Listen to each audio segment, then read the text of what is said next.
And then if sufficient people sign the discharge petition, then it will come out.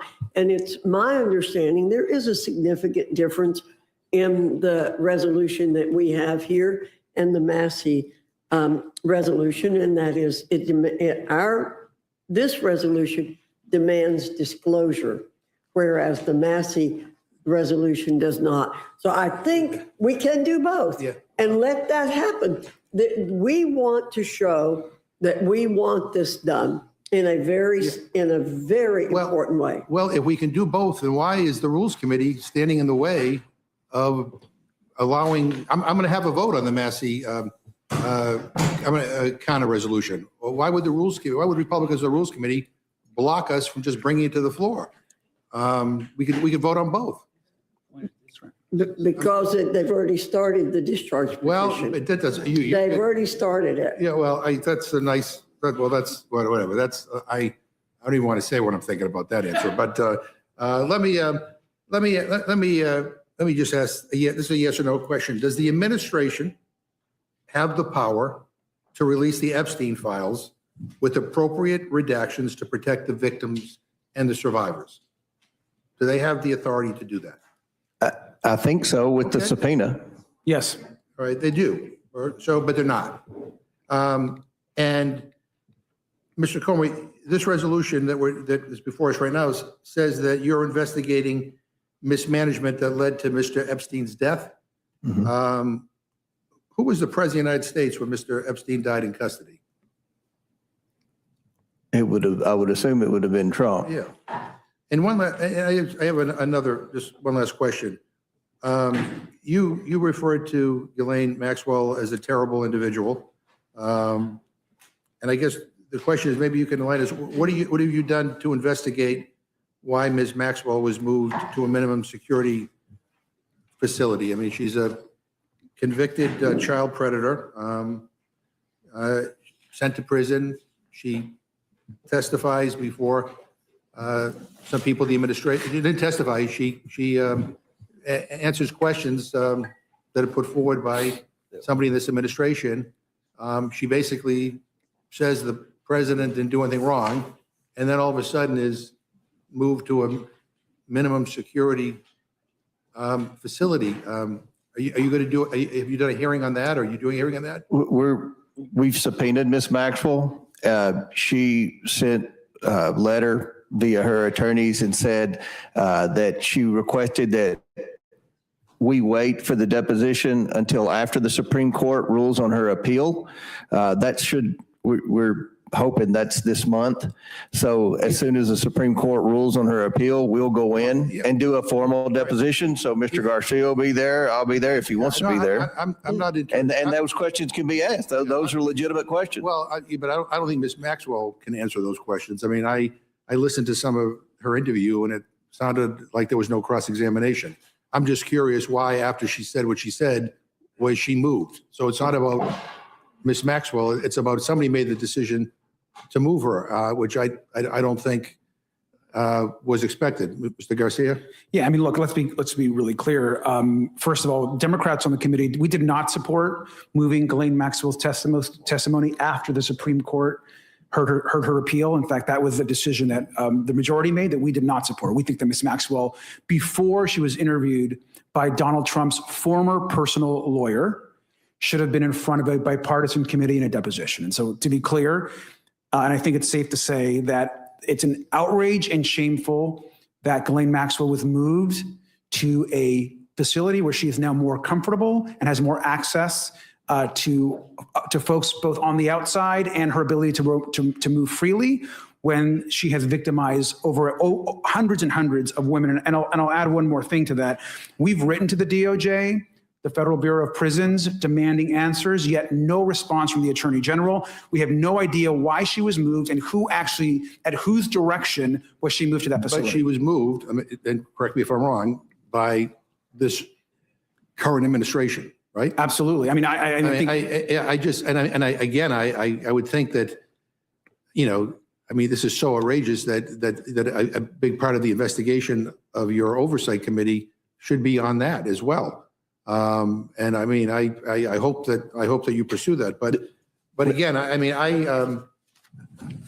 I think it is imperative that we pass the Massey kind of bill, because I think it does have the force of law. Because I don't trust this administration to basically, I mean, something's going on here. I don't know what, but there's a reason why everybody went from we're going to release the files one day to the next day saying we're not. So in the spirit of full transparency and the spirit of demanding that they do what they said they were going to do, I think I think we need to do more than what we're doing. Mr. Comer? Yeah, I was just told by counsel, the documents pertaining to the move would fall under the Department of Justice subpoena. So I think that's a fair question that I'm confident if we don't ask it, Mr. Garcia will whenever we're. Yeah, I'll tell you, this whole episode has been outrageous and it's disgusting. And it's been strange, especially the way this Congress has dealt with it up to this point. And so some of us believe we ought to, we ought to also pass the Massey kind of bill, and I hope that we will do that. And I hope my friends on the Rules Committee will allow us to offer it, because I'll bring it up as an amendment. I yield back. My faith guides how I lead, with honesty, humility, and a commitment to serving.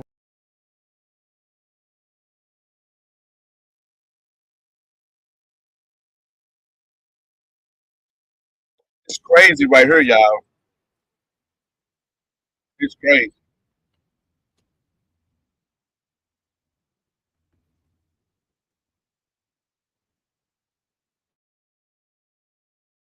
Doing it in the way that it should be done, not some resolution added, like the Democrats attempted to in Rules Committee in the middle of, well, it wasn't the middle of the night, in the evening. But instead, this is a thoughtful way that you are handling this bipartisanly.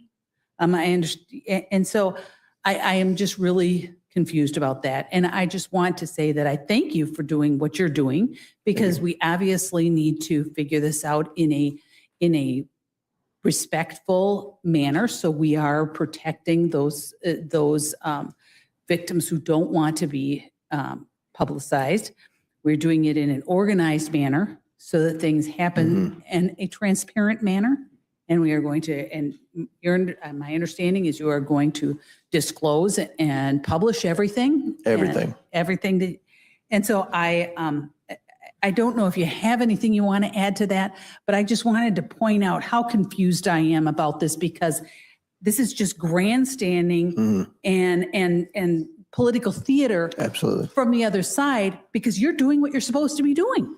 We want to know. I want to know. If you look at the roster of the committee, Marjorie Taylor Greene, Anna Paulina Luna, Nancy Mace, they want to know. I mean, they ask tough questions. And look, when Acosta is interviewed, there'll be some tough questions for him. He has a lot of questions that need to be answered with respect to some things. So we've not put a line down. We're only going after the Democrats. That happened in the past when the Democrats were in charge. They only went after Republicans. We want to get the truth, and it goes back. It spans 6 administrations. So look, for whatever reason, according to the victims today, and Dr. Fox was in there, Mr. Garcia was in there, they've been giving interviews to FBI and other government officials, people in various departments of justice for decades, and name names, and nothing's been done. The Biden administration had an opportunity to release the Epstein files, and they didn't do it. You go back. This is something that we're committed to doing, and we want to do. I want to be able to say the Oversight Committee, this was a big investigation. The American people are watching. I want everything out and open. So, we're trying to do it, and we're trying to be bipartisan, and hopefully my friends across the aisle, I think the majority of the Oversight Democrats are sincere and want to do this in a bipartisan way. Hopefully the Democrat leadership will let this be bipartisan and not play political games. Thank you. Would the gentlelady yield? I will yield. I'm confused too about something that Mr. McGovern said, that 97% of what's been released was already public information. I'm not sure why that's negative, because they keep saying that, okay, 3% is new, but now it's all available to the public. Is that correct? Because maybe it was released to some people, but now it's released to everybody, right? So everyone can see it. Absolutely. And I don't know what the 3% is that hadn't been released before, whether it has any significance, but I'm confused, as the young woman from Minnesota is confused as to why are they downplaying that, or why are they saying that's a waste of time? I don't know. It's not. And, you know, I think all of us during August, if we went out and met with constituents, they were all asking about this. The American people want to know, they would like, I've said this in a million interviews. They want to know, you know, who all was involved in the sex trafficking, what big names were taking advantage of those girls, and was the government involved? Those are the three questions, and I hope we'll be able to get as much information as possible. Look, this dates back, according to what we heard today from the victims, as far back as 96. So, you know, let's hope that there's still documents around. I've always had a huge distrust of the FBI and the Department of Justice under various administrations. And I've always had a theory that sometimes documents don't survive from one administration to the other. We're going to do everything we can to get that information. And I think this resolution's a step in the right direction. I don't think the other thing's needed. I thank the lady for yielding. Thank you. But just to reiterate, I just hope that the Democrats will stop the grandstanding and really, work on the bipartisan oversight committee and making sure that these things are dealt with. I think it's a disservice to all of the victims to not work and to pretend that this is somehow bad, but focus on it and make sure, I'm asking the Democrats, make sure that it's bipartisan, make sure that you're doing what needs to be done, the disclosure is done and the investigation is done.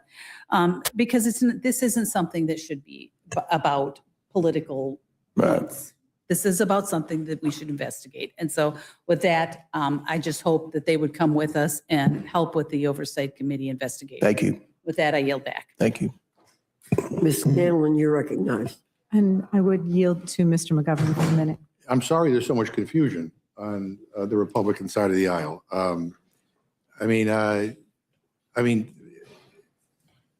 don't understand why we're just not all demanding that the administration release all the files.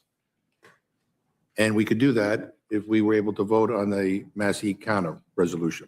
But apparently we can't do that. And forgive me if I'm just a little bit suspicious about all this going on here, because I've been on this committee all year with all of you, and I have watched as we have weaved and dodged and avoided bringing anything to the floor dealing with this.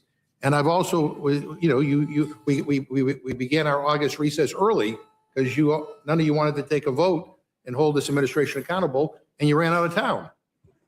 So again, and want to do something bipartisan, maybe we all can join on a bipartisan appeal to this administration to find out why Ghislaine Maxwell was moved to a cushy facility after she exonerated Donald Trump. So I'm sorry. I mean, we've lived through the last several weeks as Republicans have tried to avoid dealing with this issue. And so I hope, and I trust that there's bipartisan cooperation on the Oversight Committee, and I want that investigation to move forward. But for the life of me, I do not understand why the administration, after promising to release all the files, has chosen not to. So that's what I'm confused about. I thank the gentlelady for yielding. Thank you. Mr. Comer, I think in your introduction, just for folks who are trying to play catch up here, because there's a lot of details and a lot of names being thrown around, you said that one of the issues here is that the U.S. attorney who initially handled Mr. Epstein's case gave him a sweetheart deal. That's right, isn't it? Was the initial U.S. attorney was who? Well, you didn't name him, but it was Alex Acosta, right? I don't know if he was the initial, but he was one of them. Yeah, he Yeah. gave him, yeah. So he was the U.S. attorney appointed by George Bush in One of Florida, them, whatever yes. district, and he's the one that gave the deal to Epstein where he served. I chose the domain name joshharmon.tv because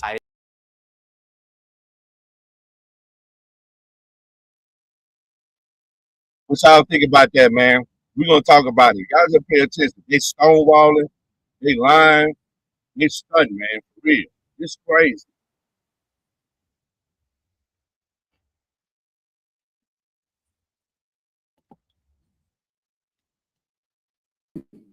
I know we've materials. Are there redactions in those materials? Yeah, there are appropriate redactions. We'll be able to review the full materials. There'll be some opportunity to review the materials without some redactions from the committee staff and committee members that don't put any of the victims in harm's way. But there are some, again, the reality about the materials though is there's nothing really with a small amount, a couple thousand pages of new information. And all the information was first given to right-wing influencers back in February, and then has been released to the public, whether it's been through the media or other ways. And so we can get the full files today. We know the DOJ has them. They're not answering our questions. We're asking when are we getting the rest of the files? We get no response.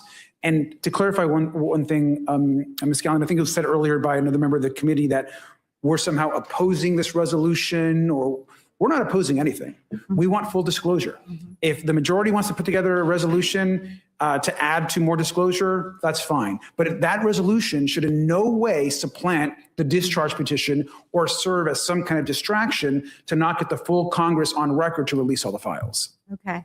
I mean, I guess I was asking about the redactions because there's been reporting that under Attorney General Bondi, hundreds of FBI and DOJ man hours have been dedicated to redacting all references to the president. So is there anything to indicate that the materials you've received thus far contain some of those redactions? So we believe that the materials that we've received so far there are redactions in there. We are reviewing some of those redactions currently. The team still is. But we believe that again, that a vast majority of those documents are actually not presenting any new information. And we do believe there are important and critical documents that we have not yet received from the DOJ that contain important information to this investigation, and we have yet to see those.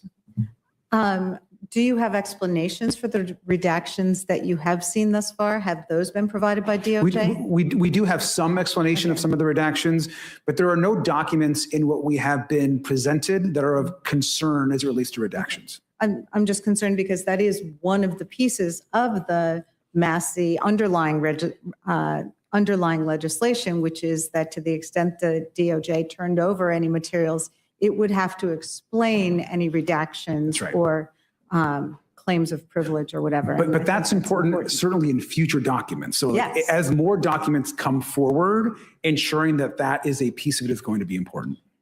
And I guess going back to this issue of Ghislaine Maxwell getting this cushy assignment, my understanding is that when she was moved to this new facility, that was against Bureau of Prison regulations, and someone higher up from the White House or the Attorney General's office would have had to excuse that normal Bureau of Prison rule. That is right? correct.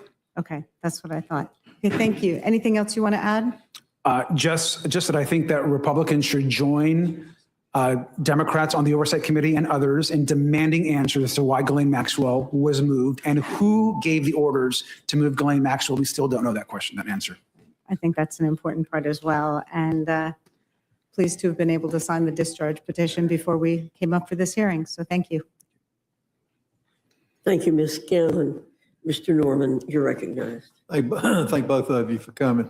I think what's interesting about this hearing, Mr. Governor, you've been kind of very critical of everything that's been going on here and about you need answers, and some of it we do need answers on. But the biggest, and you said things were outrageous and whatnot. You're confused. What I'm confused about, you were elected to Congress in 1997, 28 years. You were chairman of this committee, the Rules Committee, from 2019 to 23. Now, if this is all of a sudden so important, when you as chairman, you had every right to bring up everything we're talking about now. What did we hear from you? Crickets. So that's the big confusion I have. And Representative Comer, the thing about political grandstanding, that's all this is. Well, I didn't And I write don't, presidential I'm, campaign hold on, saying it was a I'm not release of Epstein talking. files. If I've got the floor, I recognize you, but we're not going to talk over each other. Have some decency. This is an anti-Trump. You're asking all these questions, who released Ghislaine Maxwell? When you had the opportunity, you didn't say one word. This is anti-Trump, and it's coming out for that. Mm-hmm. Let me ask you this. How many victims were interviewed today? 6. And you think it's hundreds? They said it was hundreds, like close to 1,000, but hundreds. It's what the attorneys for the victim the attorneys were represented by 4, the victims were represented by 4 attorneys, and they said as many as 1,000. Well, the process is moving forward. We all know the discharge petition. I don't mind having 2 tracks. But the bottom line is, Mr. Governor knows it has to go to the Senate. I don't know what they'll do with it, but it's going to take time. You're not waiting on anything. No, You're moving forward. we're moving forward. And like Chairman Fox said, everything's going to get released. Now, let me ask you this. Are the flight logs public information? Who flew on the planes? Okay, some are, but the estate subpoena should cover So more of that. we all know anybody how far back with the flight logs? You can alter a flight log. If you're flying on a plane, you Back can. to 1990. Okay, 1990. We know people that were on that flight weren't going over there to have Bible studies. Right. They were doing other things. So we'll see, is your opinion, all the flight logs of whoever went, doesn't matter. That will be released. Yeah, I mean, I want to know. I think everybody wants to You know. hit it on the head, James. I mean, people want to know the names. Yeah. If a crime has been committed against thousands of women, young girls, this transcends politics. That's why I don't understand. The fact that you're politicizing this is not right. This transcends, this is young girls getting abused. So the fact that the flight logs will be released, we'll know the names of who flew over there. And then the public, I think that's the big name. If crimes have been committed, who did it? Right. And then let them face a trial, let them face a jury of peers. Now, I think Ms. Scanlon said the redactions by Attorney General Bondi contained things with President Trump. Now, what did you say, Representative Garcia? That was not right. Correct? I think, well, first, to be clear, I think the Attorney General herself has said that President Trump is in the Epstein files, to be clear. That's been reported. And as far as what redactions include the president, we don't have the files yet to know what those redactions actually are. But And when so- you get the files, both of you will ask the question, why were they redacted? Who did it? And as far as who put Ms. Maxwell in another prison, I assume that will come forward. Well, and to be clear, our request has been to redact the names of the victims. There shouldn't be circumstances, nor would we support redacting the names of the perpetrators or anyone that actually committed the harm. And so that would not be our expectation. And so we think the full release of the files is important to check that work, of course. Okay. So so it's nothing with President Trump has been redacted to your knowledge of what's been released so far. If anything with President Trump's name. On the border just turned up the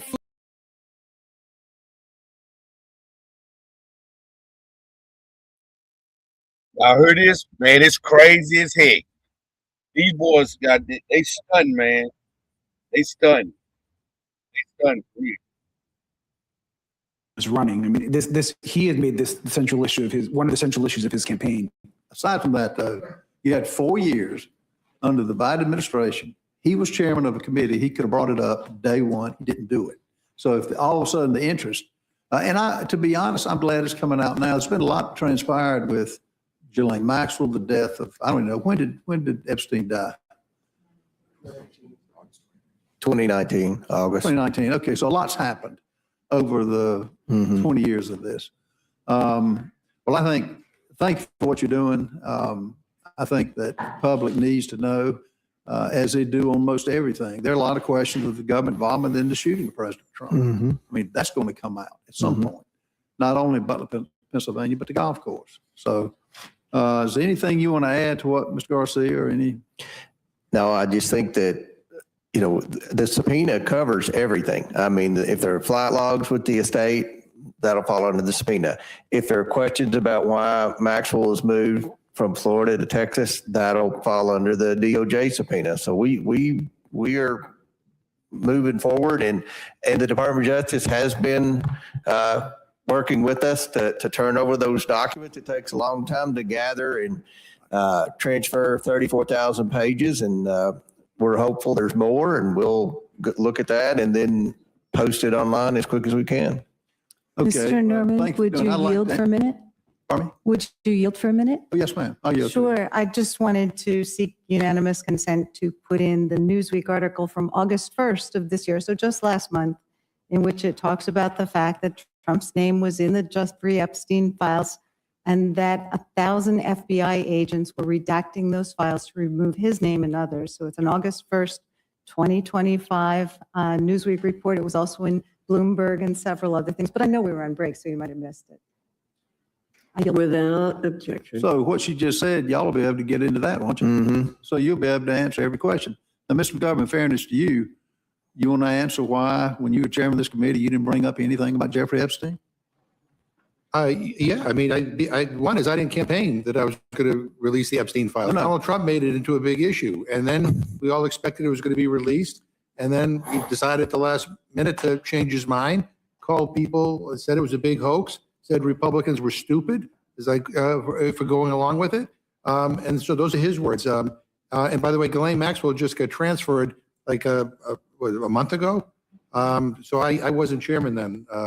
Of the committee. No. Of 2019 to 2023, you were chairman. I would have. Yeah, I mean, if people had brought to my attention that there was something there, I would have demanded that they be released. The victims, no. That doesn't Well, I mean, hold if the victims came to That us, didn't hold water. Yeah, but the victims want the files released, and Republicans have been frustrating that effort for months and months and months. And you even adjourned early to avoid having to vote on it. That is not So true. I want the truth out there. I want the files out. Taking my time back. I'm reclaiming my time. The fact is, if you had all the interest that you do now, it's just because of Donald Trump. You had 4 years to do it as chairman of this committee. You've been in Congress 28 years. You and I both know the victims. This has been out that young girls have been victimized for the last 15 years, and you did nothing, which is it shows you the hatred they have, and everything's political up here, particularly when it comes to Donald Trump. But the American people don't agree with you. Thank you, both of you, for testifying. Now you're back. Thank you, Mr. Norman. Ms. Leisure Fernandez, you're recognized. Hello, Chairwoman. We are back, aren't we? And we're back on Epstein, which is where we were before, indeed, Johnson shut down Congress early so we would not have to vote on a motion to put on the floor of the House the Massey resolution to force the release of the Epstein files to the public, to pass a bill that would make it law that all of the files would have to be released. And there is no reason why we cannot still have that be a rule. And we can do both. But Republicans, and Trump especially, seem terrified of those files and seem willing to do all kinds of things to avoid a vote on that bill. I know. Now, I want to go into some other things, but I'm going to yield some time to my ranking member. No, I would just want to respond to Mr. Norman. I knew there was some there when this administration was trying to hide everything. And that's quite frankly what, what has a lot of us concerned about what we're not doing here today, and that is not voting on the Massey counter bill. And my understanding is that there's some reporting out now, we're hearing that the White House is calling Republican members, asking them not to sign onto the discharge petition. And I don't even know what the hell happened to your resolution that you brought up before we kind of abruptly left early for our August recess. But yeah, this doesn't smell right. I think we need to get to the bottom of this, and that means that all the files have to be released. I yield back. I thank the gentlelady. Thank you, Ranking Member. And, I am chair of the Democratic Women's Caucus, and we are always concerned about the fact that in this country, women and children and girls are attacked, they are abused, they are raped, they are trafficked. And they are done so by men like Epstein and by women like Maxwell Ghislaine.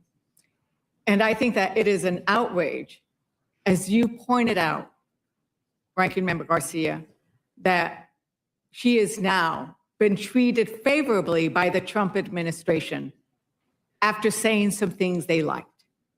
And what we haven't heard from you, Chair Comer, is a commitment not to say, well, it's going to be in the subpoenas, but to have a hearing on why.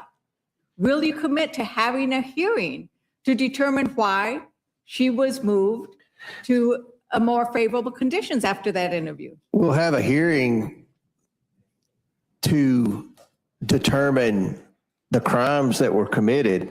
The hearing's going to be geared towards seeking justice for the victims, not scoring political points This is like not you a all political want. point. We're concerned about the victims and their request that someone finally be held accountable, because they weren't during the Biden administration. They weren't during the Obama administration. I'm going to take. They weren't during the Clinton Chair Comer, administration. The question was whether you would hold a hearing as to We'll have a why she hearing. was transferred, You- why she was transferred after that. We'll have a interview. hearing, and if so someone the wants to answer is ask no. that So question, the they can answer is ask no. it. You can The ask any answer is no. question. We'll have a hearing. But it wasn't a hearing on what the question was. And Ranking, You want to have a whole hearing, a whole entire hearing, not about the victims, not about a government cover-up, not about human trafficking, but about Maxwell, who you all were like begging to be deposed, and I did the subpoena. Now you want to, now you're mad because she exonerated Trump. We brought in Bill Barr, who is I don't think it's any secret that he and Trump aren't best of friends, and I'm going to reclaim my time. Well, that's Reclaim the fine. time.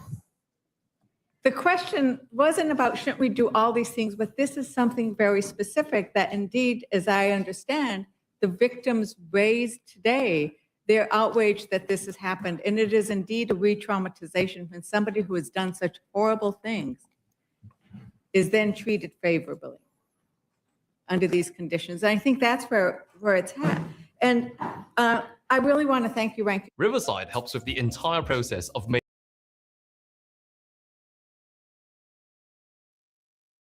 It's crazy work right here, boy. They ducking and dodging this stuff. Yeah, they Right. they on this bump. Yeah, salute to everybody on the panel. Salute to the chat. Yeah, that's crazy, Hood. I saw you posting this, putting it out. That's crazy because allegedly, so you saying the 3 million pages is still been redacted. Yeah, they dropped them out. They back. Let me see. Hold up.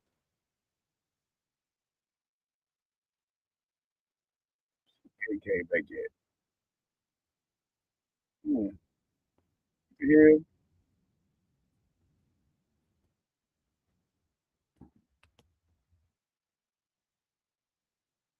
Person who gathers the data. And with the Epstein files, he's terrified of what's in those files, and he knows his name will keep coming up again and again.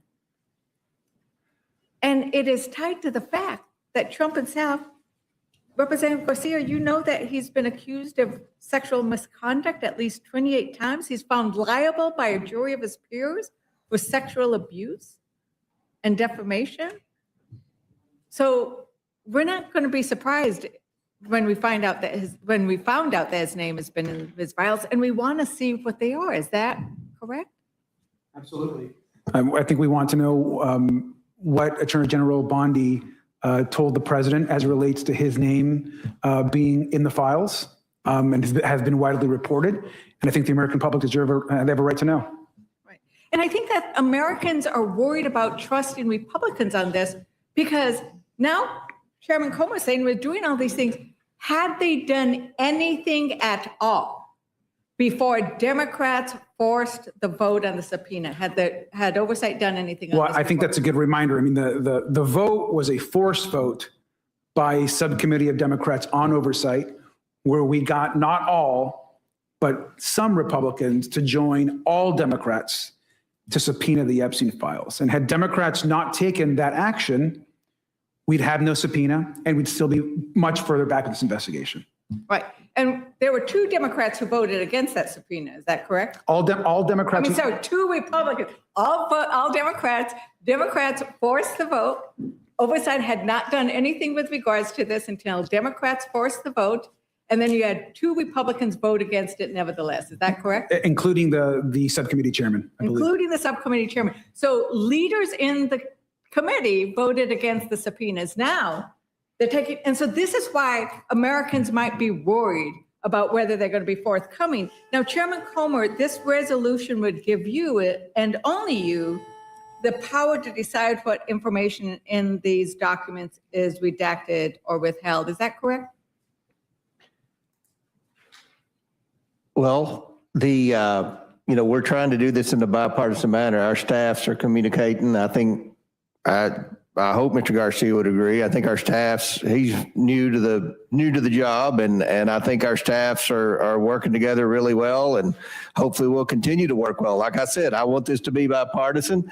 I don't want members of the committee, and members of the committee haven't been making the accusations that members of the Rules Committee have been making that, this isn't bipartisan. We want this to be a bipartisan investigation. We want to get the truth, and hopefully we'll do that. And you're trying to, I feel like, create a false narrative here to say that the Trump administration isn't working. They have been turning over the documents, and I mean, So I what feel we like heard- we're on a pretty good roll here. So, Chairman Comer, I appreciate that fact that you said you want to work on a bipartisan basis on this, but the resolution does not require you to consult with the ranking member. The only thing that's going to be redacted are names of Does victims. the resolution give the ranking member any role in approving redactions? And if you want to be bipartisan, would you be willing to accept an amendment to? I'm making a pledge to work with Mr. Garcia. Hopefully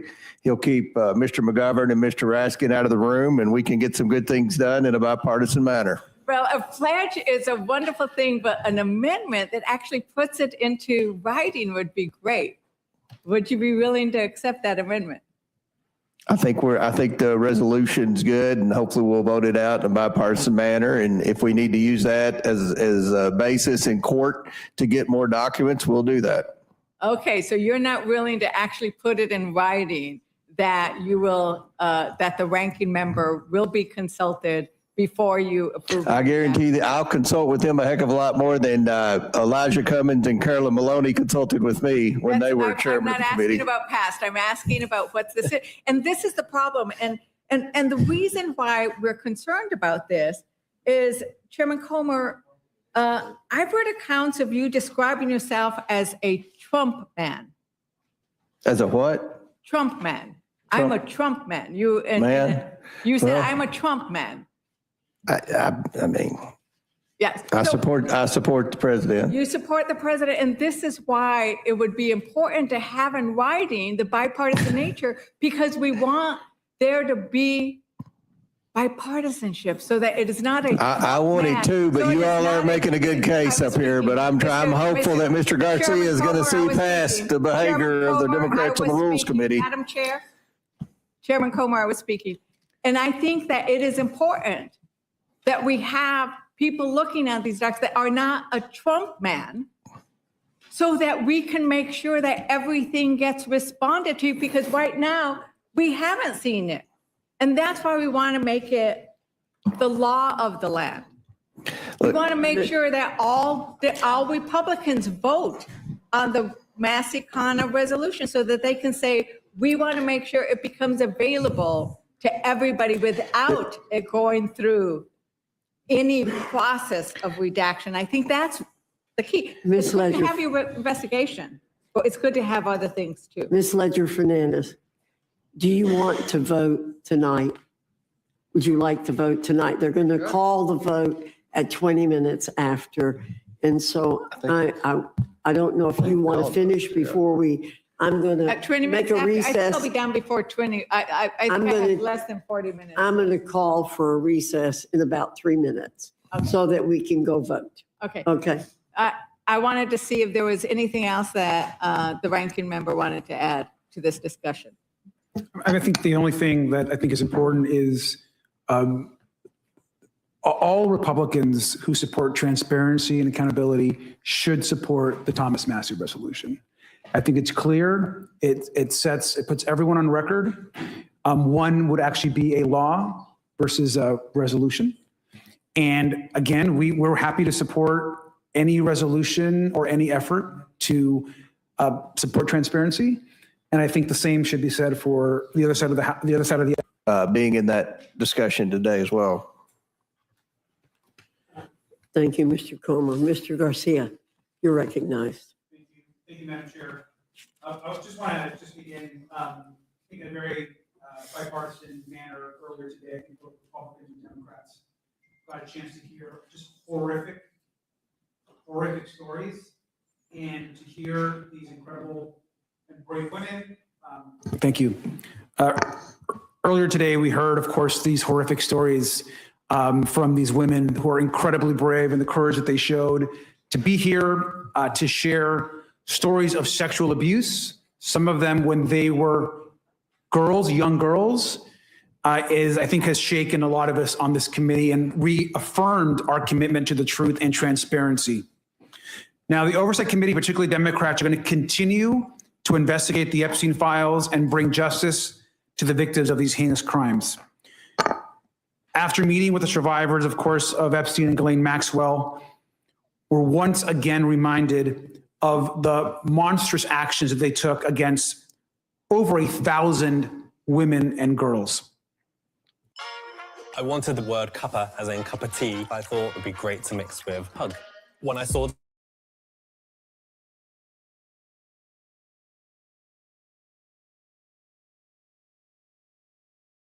liars, and in no way should they be lionized or supported.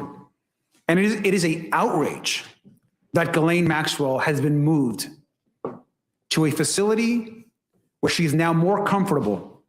And I think it's also appropriate to say that that was also horrifying to the women in the testimony that we heard today.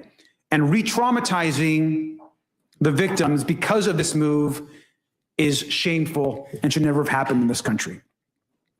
When you harm innocent women and girls, you should be held accountable, and I'm hopeful that in a bipartisan way, this committee will do that. Now, I appreciate that, of course, close to 34,000 pages of documents have been released by the Department of Justice. That is complying with the subpoena, of course, that was put forward. But over 97% of those documents have already been released to the public. And I'm glad that we're releasing all those files to the American public. Most of it's already in the public record. What we need right now is full compliance with the subpoena. And the Attorney General, who once said that the files were on her desk, should release all the files immediately. There cannot be additional failures or additional cover-ups by this government that has already failed these victims now for decades. That cannot continue. We've got to follow the facts.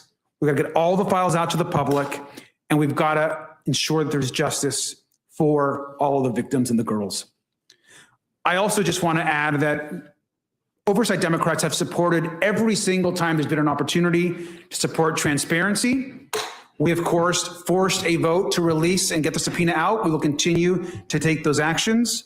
But any action that promotes transparency, we're going to support. If there's going to be a resolution, of course, it's going to come in front of the Congress to support additional transparency and openness in the Epstein files, we are going to support that. And any other committee that brings forward any other resolutions, we will support. But that does not somehow supplant the work on the discharge petition that Congressman Khanna and Congressman Massey are moving forward. We will continue to support that discharge petition, and we will support any other resolutions that come forward that also holds Epstein, Ghislaine Maxwell, and anyone else accountable. And I'll conclude just by saying that it is our hope that this investigation takes on and leads us to the truth. And we do not care how powerful you are, what political party you're in, how much wealth you have, or how connected you are. If you cause harm to these women and these girls, then we're coming after you, and justice should be served. And with that, I yield back. Thank you very much. Chairman Comer, would you like to respond to anything Ranking Member Garcia had to say? I appreciate his statement that this has been bipartisan thus far. I think this is an opportunity for this committee to demonstrate that we can work together in a bipartisan way. This is a bipartisan issue. Every Republican I know in Congress wants the Epstein files to be released. Every Republican in Congress I know wants the people that were trafficking women to be held accountable. Every single Republican I know wants the government officials who were involved in any potential cover-up or blackmail operation, if there was one, to be outed and held accountable. So we're going to try to do everything we can to get this. I think we've demonstrated that. I'm a Republican. We subpoenaed Bill Barr. We subpoenaed Alex Acosta. We've subpoenaed Pam Bondi for the Epstein documents. I don't remember when I was in the minority, a Democrat chairman subpoenaed any Democrat officials in the administration. So we've demonstrated we don't care about political party. We don't care about what your last name is. We don't care how powerful you are. We want to know the truth, and we're doing everything we can. And I hope that the Democrats will work with us in this endeavor and not politicize it. Thank you. I agree with you, and I was in that hearing for most, or the meeting with the victims today, and I appreciated very much, Mr. Garcia, what you said about this being a bipartisan effort and there being so many Democrat members there. But I also agree that there hasn't been this level of interest in this issue before. Right. I've been here a long time. It dates back, what we learned from today, it dates back to 96. It dates administration, 6 prior administrations. So there have been many other administrations that could have released it and for whatever reason hasn't. But thus far, this administration is producing documents like we've asked, and I appreciate that. Right.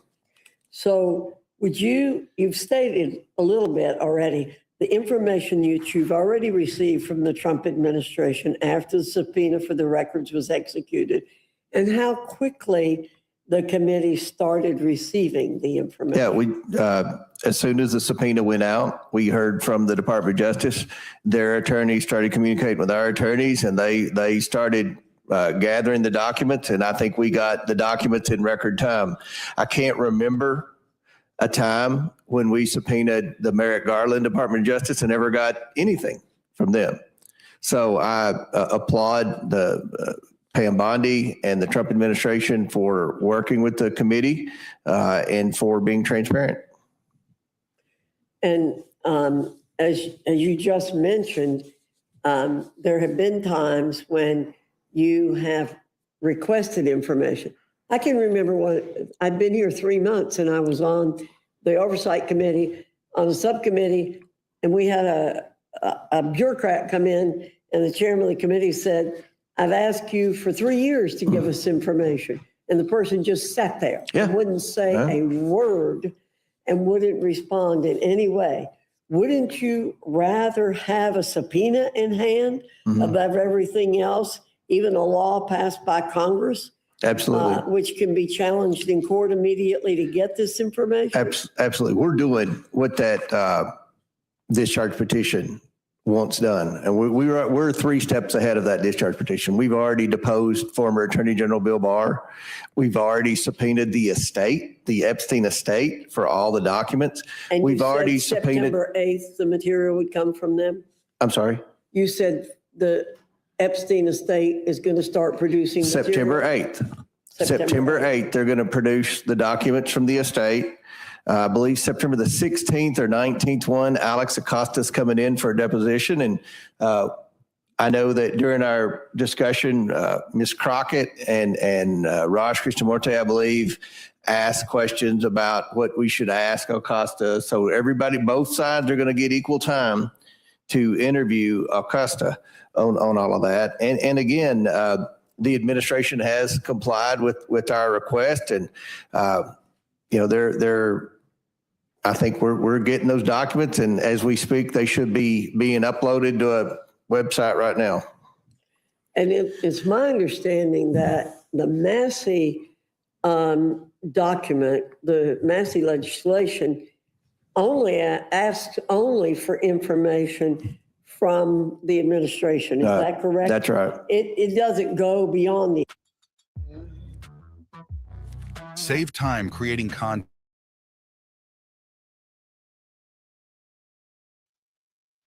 Man, this shit crazy, ain't it, bro?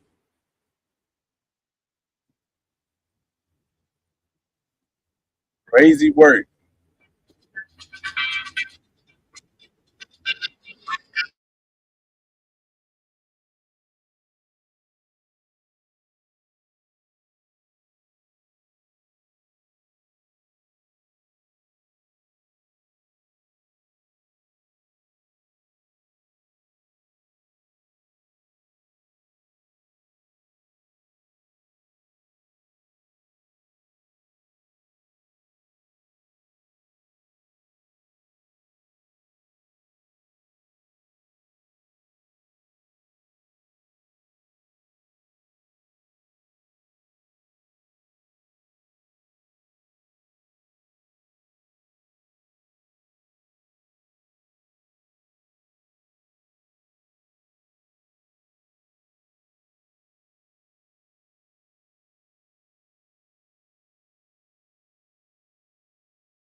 ready to be released. We know that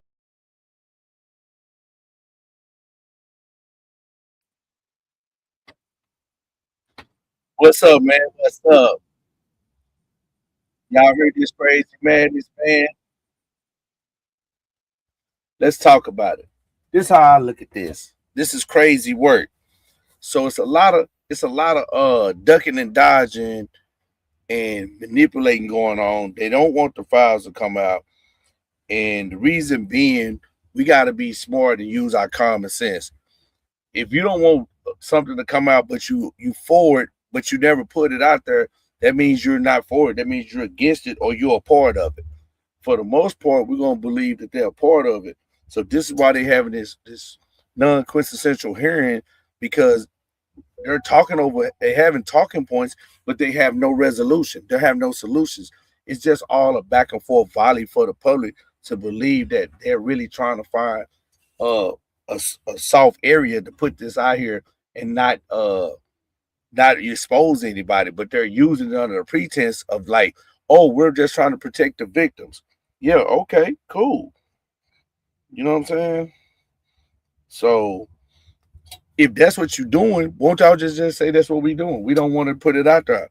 You know what I mean? We think it's damaging to the government. We think that it's going to be harmful to the democracy to the United States, and just leave it as is. And we'll stop playing this charade, because this is what they're doing. They're playing a game of charades, and they got us all mixed up in it. And on top of that, we're suffering as a people and as a country behind a lot of these PDF things that's going on, because they refuse to address the issues head on, knowing that this is what they're into. So you have to be really paying attention, because I know some people may not be involved in political aspect of things like this or even care about Epstein. But at the end of the day, whether you want to truly believe this or not, all this is going on right now is affecting every day how you live. Straight up. And we have to wake up, man, and stop being so passive and nonchalant about things, and really look at it, you know what I'm saying, with an open mindset, and just try to figure out, like, why are they doing these things, and which direction is they trying to take us? Because they put it in our face all the time, and they try to like justify it and say it's okay. But then when we do it as a people, it's a detriment to, we done did some atrocity. But when they do it because they're elites or they're in the government, it's nothing. It's just a simple thing that they can have these little things, these little parties, these little hang-ups and these quirks, and it's okay. Because why? Because they're all of the same kind. We're talking about two different parties, Republican and Democrat, but yet they're the same party. They're not against each other. They're just putting on them, want us to think they're against each other, so we can be against each other and not pay attention to what's really going on. It's real talk. It's real talk, man. We have to wake up as a people, because we're being lied to and we're being manipulated every single day. And at some point, we have to realize we're gonna be in a position where we're gonna have to defend our homes. We're gonna have to defend our person, and it may not be in the context that you guys may be thinking or what I may be thinking. I really don't know. I don't work in the government. I don't know what they up to. Shit, I'm just a regular person.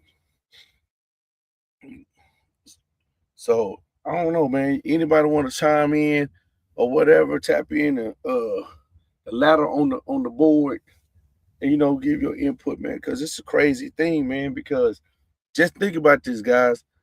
If they getting away with it, just think about how many of their friends, their families, or whoever do this, that they're gonna lax the laws. And then what does that do? It puts your child in jeopardy. It puts your young daughters, your young sons, puts them at jeopardy to be able to fall victim to what they got going on. And they're gonna be easily caught up in it, and we're not gonna be able to do anything about it because we was over here being nonchalant and engaging in things that was of a major distraction to keep our attention off of really protecting what our families and taking care of business like we supposed to. The biggest thing we can do is protect our family. This hearing that they having is really, really important. That's why I played it, because I want people to see, look how these people playing. Look how they look talking about it. They talking about it like it's some type of novel or something. Like it's made up. You know what I mean? But this they don't even care about the victim. They don't see the implications of how deep they making this look to everybody that's not a part of it. We have small children, you know what I'm saying? We have to protect our kids at all times, man. This is a perfect example of that.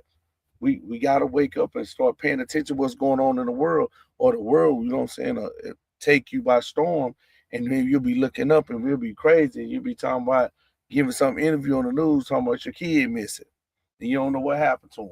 They was on some site and they just disappeared because they're gonna fall victim to people like this. Straight up, it's real talk, man. It's deep. They just replaying the same thing over and over, pretty much. You know, this all they doing. They just replaying it.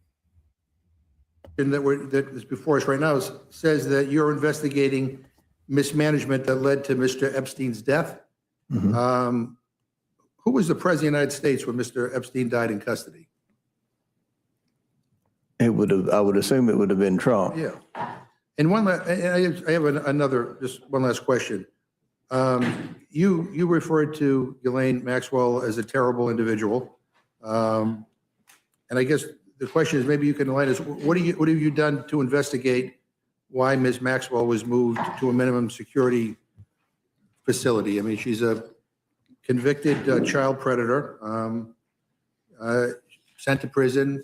She testifies before some people, the administration. She didn't testify. She answers questions that are put forward by somebody in this administration.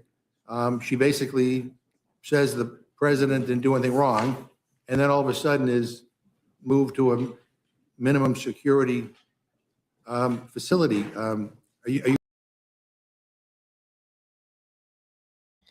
Crazy, man. It's crazy work.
But China's welcome to come in and buy oil.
Sir, the death and the whole situation is still under the investigation of the FBI and the Inspector General's office, and I'm really not at liberty to discuss specifics of this case. I can discuss issues around institutional operations, but I can't specifically talk about that particular issue.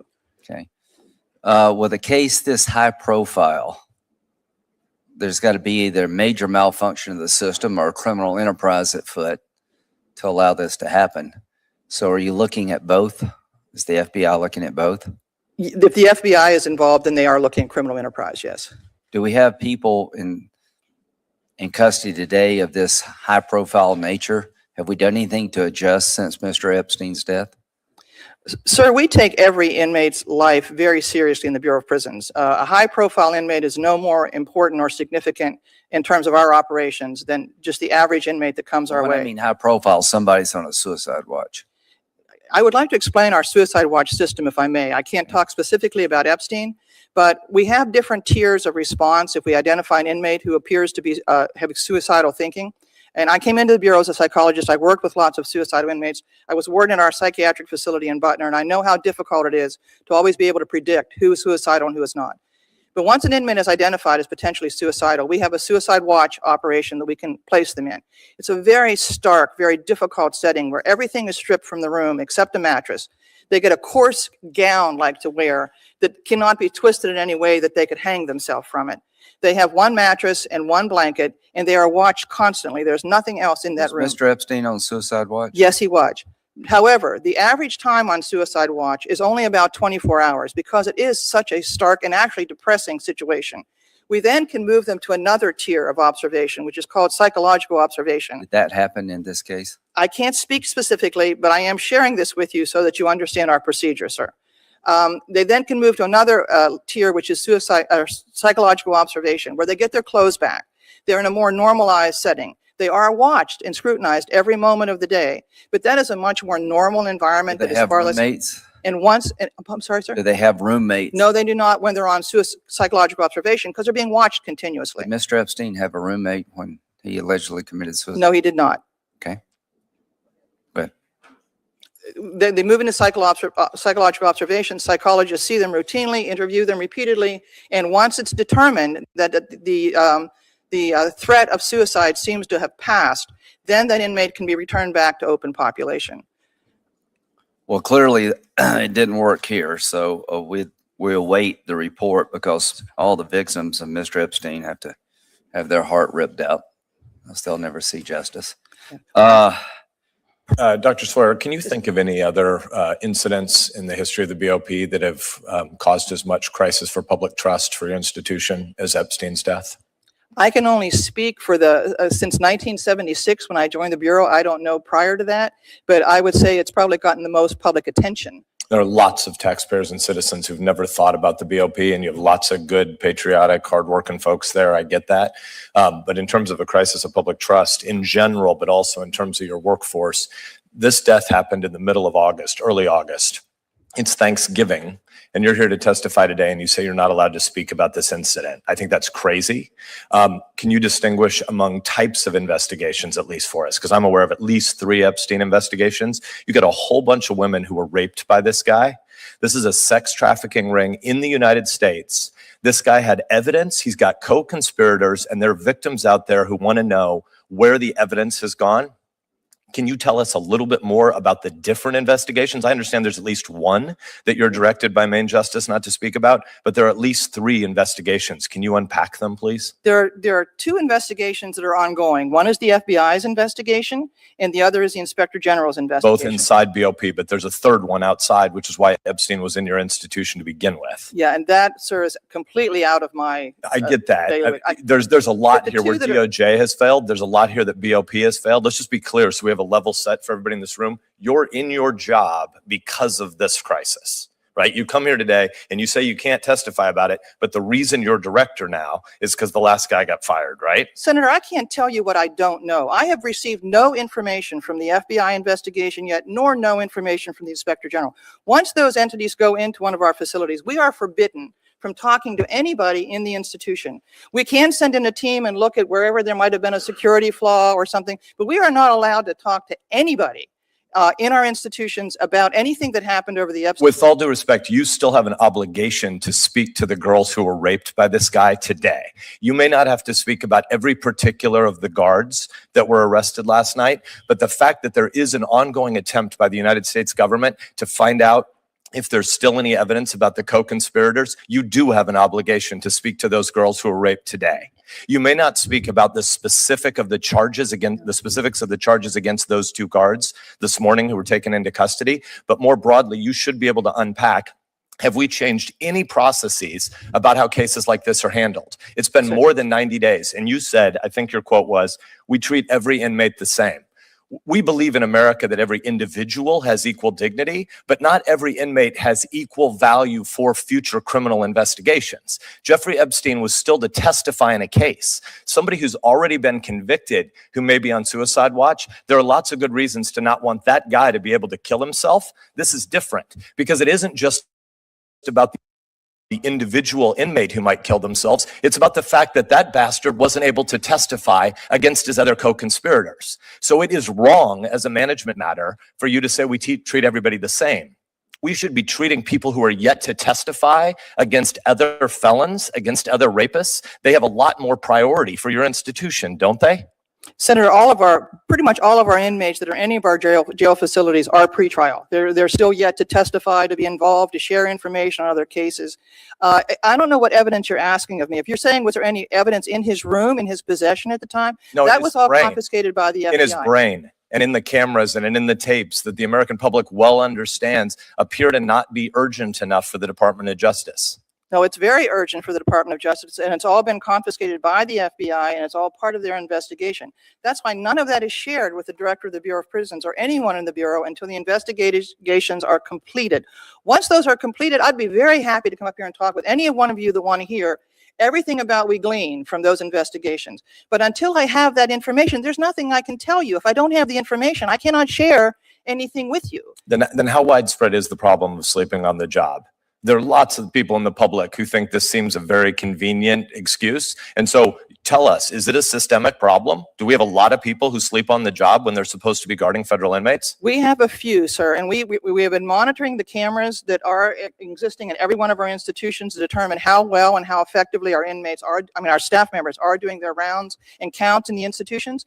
We have found a couple of other instances, and we have immediately referred those to the Inspector General's office. And I'm encouraging that if people just chose not to do their job, we're hoping the U.S. Attorney's Office will pick up those cases and prosecute them for us, because we don't want those people in the Bureau of Prisons. They are dangerous to everybody, the inmates and the staff. And so we are zealously going about trying to determine which of our employees are good employees and who do their job, and that is the vast majority of the prison staff. But we do have some, I know, out there who obviously choose not to follow policy, choose not to do their job, and we want them gone. I do not want them in our institutions, and I am exploring those very, very carefully to identify them and get them out of our system. Now, if it's a training problem and they didn't know what they were supposed to do, that's our problem. That's management's problem. We have to do a better job training our staff. But if someone is well-trained, well-experienced, and chooses not to do their job, we want them gone. I assure you of that. I'm at time, so I'll just give you a preview of something I'm going to ask you for the record after the event. You made a really important statement about drone drops of different kinds of contraband into your institutions. That's obviously a new and hard problem. That's a problem against which we have to play defense, but there's also new opportunities for offense. And so what your long-term strategy is inside the institution about cameras is something that I think a lot of us would like to hear more, and I'll send you a letter with some questions. Because Epstein's hallway should have still been monitored by cameras, even if his guards were asleep. And we don't have information about whether or not there were adequate cameras there. And so I think a lot of us would like to understand where technology dollars are going. Absolutely. Thank you, Dr. Thank you, Senator. Senator Blumenthal's next, but just follow up on this. Will there be an IG report regarding what happened? There should be. Usually after the Inspector General's office investigates, they do come out with a report. If people are pending criminal charges, we're not going to interfere in their cases. But if there's an IG report, I promise you we'll get fully briefed by the committee here. How can I put this? Christmas ornaments, drywall, and Jerry Epstein. Name three things that don't hang themselves. That's what the American people think. That's what the American people think. And they deserve some answers. And I know that you're not in charge of these investigations. Yes, sir. But you talk to the people who are. And I need you to take a very respectful message today. Tell the American people what happened. And don't rush it so that they don't do a thorough investigation. But you and I both know they can make this a top priority and get it done more quickly than they normally would. Director, the first time you saw Donald Trump's name was in the Epstein files. Did you close the files or keep reading? I have reviewed not the entirety of the files, so I So you haven't reviewed all of the Epstein files? personally, no. You're the director of the FBI. This is the largest sex trafficking case the FBI has ever been a part of. Buck stops at the top, and your testimony today is you have not reviewed all the files. What I've been doing is been busy providing the safest country this country has seen in modern U.S. history in historic speed, because the men and women of the FBI are given the resources to reduce the homicide rate, to reduce the drug trafficking rate, to reduce the amount of children that are being trafficked and the number Well, of it sounds like pedophiles that those we've children arrested being is trafficked record high. appreciate the director reviewing the files. You said you don't know the number of times Trump's name appears in the files, so it could at least be 1,000 times. Is that right? The number is a total misleading factor. We have not Could the released number at least anyone's be 1,000 name times? that, we have not released anyone's Could it name in the at least Epstein be files 1,000 that times? has not been credible. Director, could it at We have least be 1,000 released times? every piece of legally permissible information. Okay, You can so- characterize the numbers however you want it. Reclaiming my time, Director. It sounds like if you don't know the number, it could at least be 1,000 times. Which It's not. leads me- It's not. Is it at least 500 times? No. Is it at least 100 times? No. Then what's the number? I don't know the number, but it's not that. Do you think it might be your job to know the number?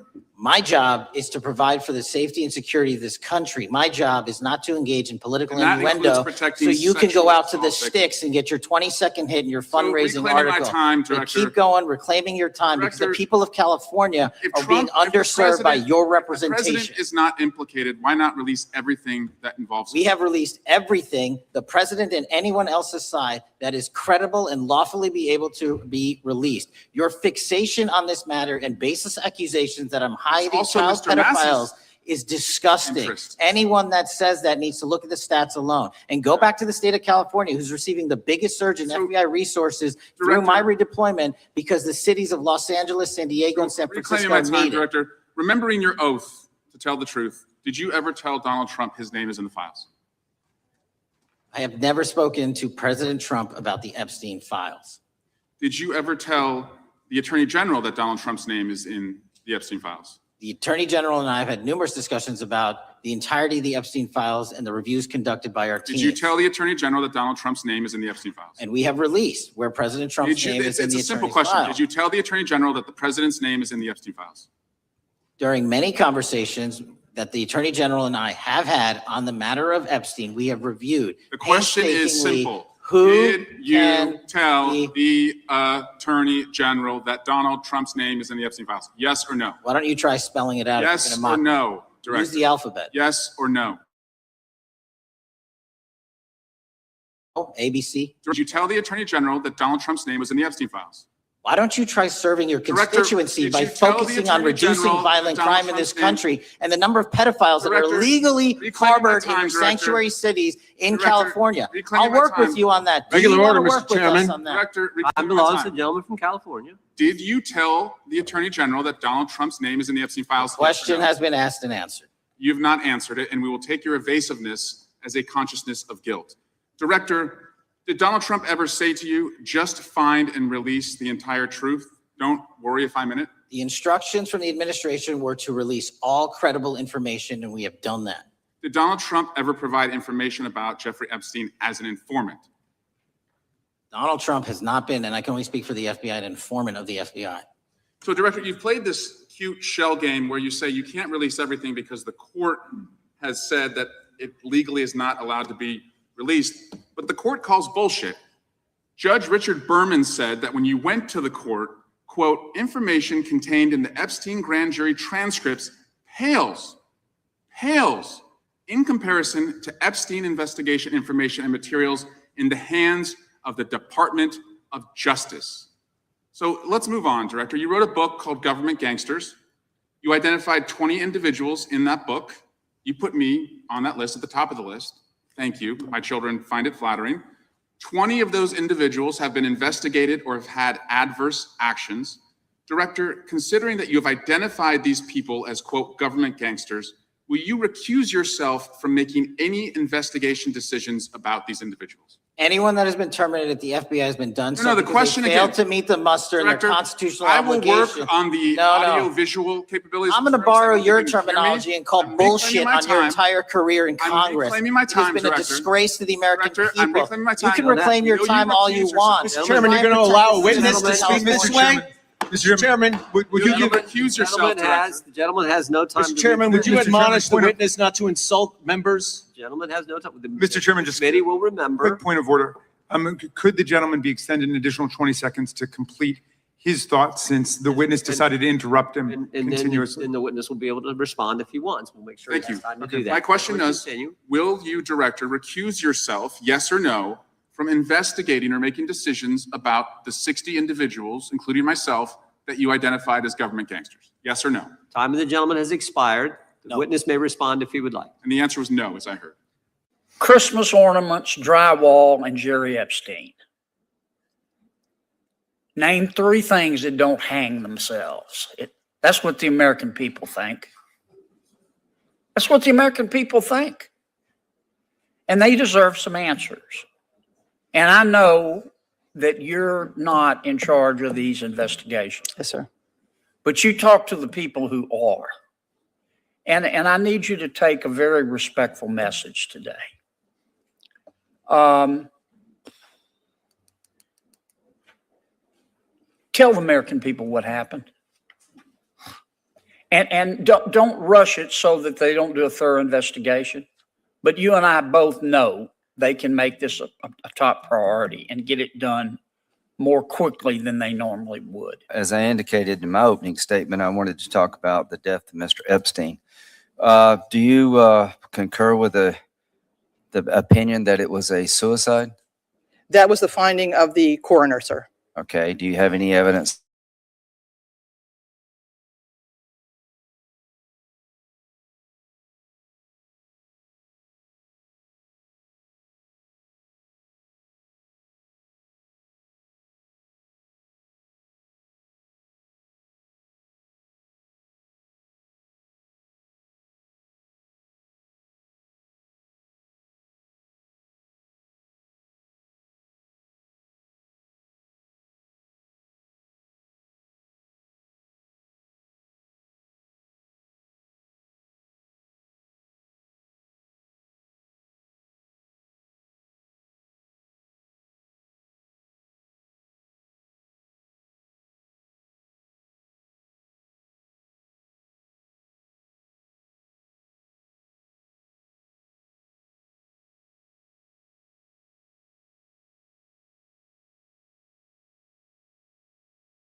Unsealed.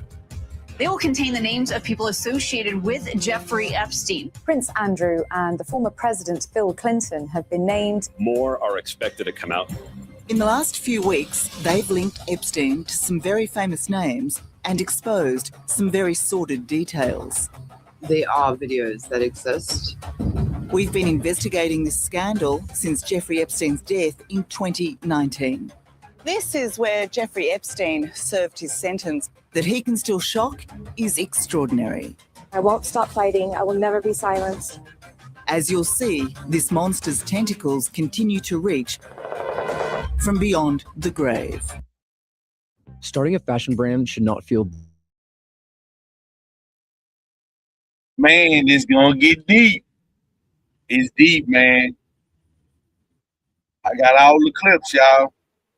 Nah, that's true. It's I got all getting the clips. Let's check him out. It's crazy, bro. On the grounds he might incriminate himself, Epstein thought his own silence would protect him forever. With his death by suicide in 2019 and the jailing of his former lover and right-hand woman Ghislaine Maxwell 2 years ago, Epstein's associates may well have thought the scandal was over. But after a decade of legal wrangling, more than 150 people have been publicly identified, linked to Epstein and his sex trafficking network. He was a brilliant manipulator, not just of vulnerable girls and women. He was a brilliant manipulator of powerful men. A really heinous crime on an absolutely massive scale that was allowed to continue and continue and continue.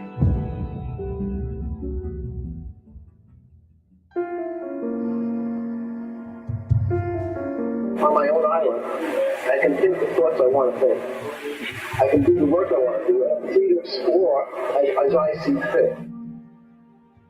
Jeffrey Epstein's vast wealth gave him access to whatever he wanted.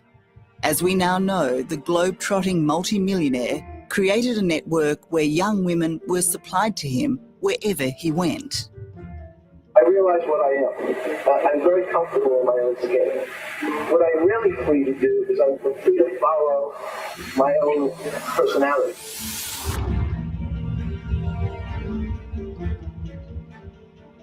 And with his own plane and plush properties all over the world, he felt free to abuse in the privacy of his various homes. This is New York, this is Palm Beach, this is California, this is Paris, this is London. This is wherever Epstein was touching down. He needed to have girls on constant call. In every single state or every place that he goes to, he's already got people lined up and makers making that happen. None of this would ever have seen the light of day if it wasn't for Virginia Giuffre.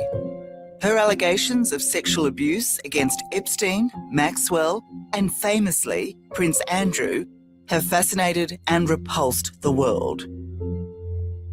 In 2015, Virginia sued Maxwell for defamation. These latest documents are, in the main, sworn statements collected for that case. It's hard. It's really hard being back here. We met Virginia 5 years ago when she bravely returned for the first time to the Epstein mansion in Manhattan. I was abused by people that I can't even mention here. There's a lot of scars hidden behind those walls.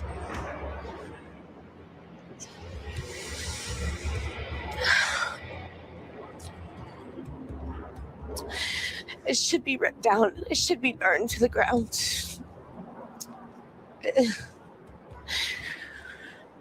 Some of my worst memories are from this place.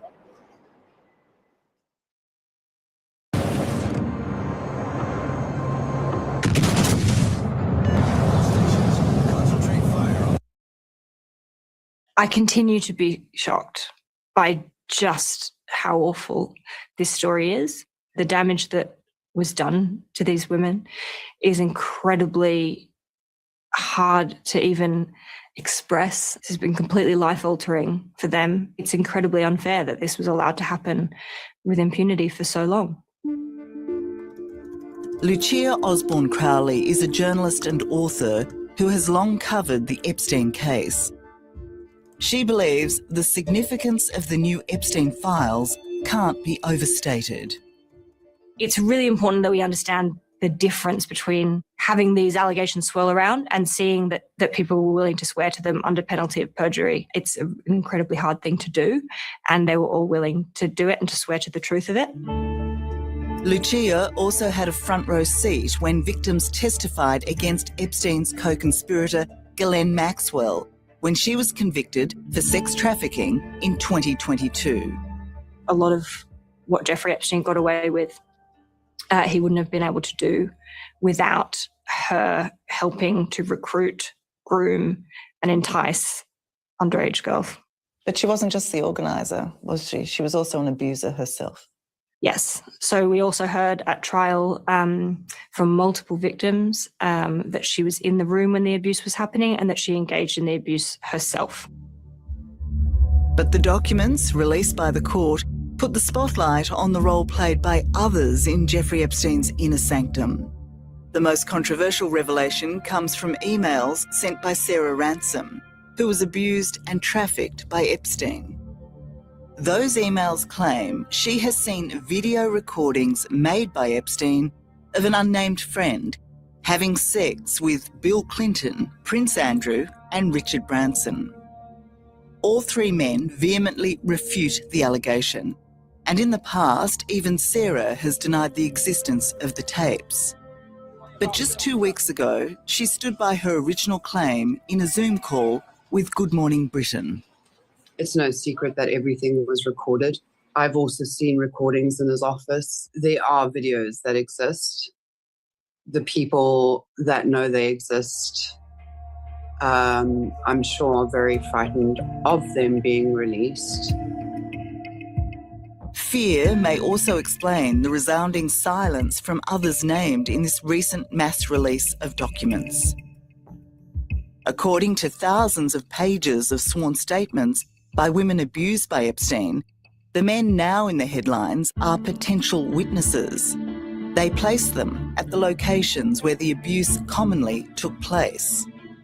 The vast majority, including all the names that we're hearing about the most, there are no allegations of criminality. They are just listed as potential witnesses. If these people are not being accused of any wrongdoing, why have they been named? The question is what they saw, who they met, what questions they asked themselves about why girls of that age would be in any of the Epstein homes. And if they didn't ask themselves questions about that, why didn't they ask themselves questions about that? All right, you got to stop buying generic Viagra if y'all over 40. You can get 9 pills of 100 milligram generic Viagra for just $7 with free shipping from Friday Plans. If you think it's a scam. The documents also shed light on the alleged dark motivation of Epstein's sex trafficking to get dirt on some of the world's most influential people. There is, for the first time, the idea that he was quizzing the girls he sent to famous people for details of what happened for blackmail purposes. That has always been the suspicion that this man had cameras everywhere, that he kept blackmail tapes. That was his leverage.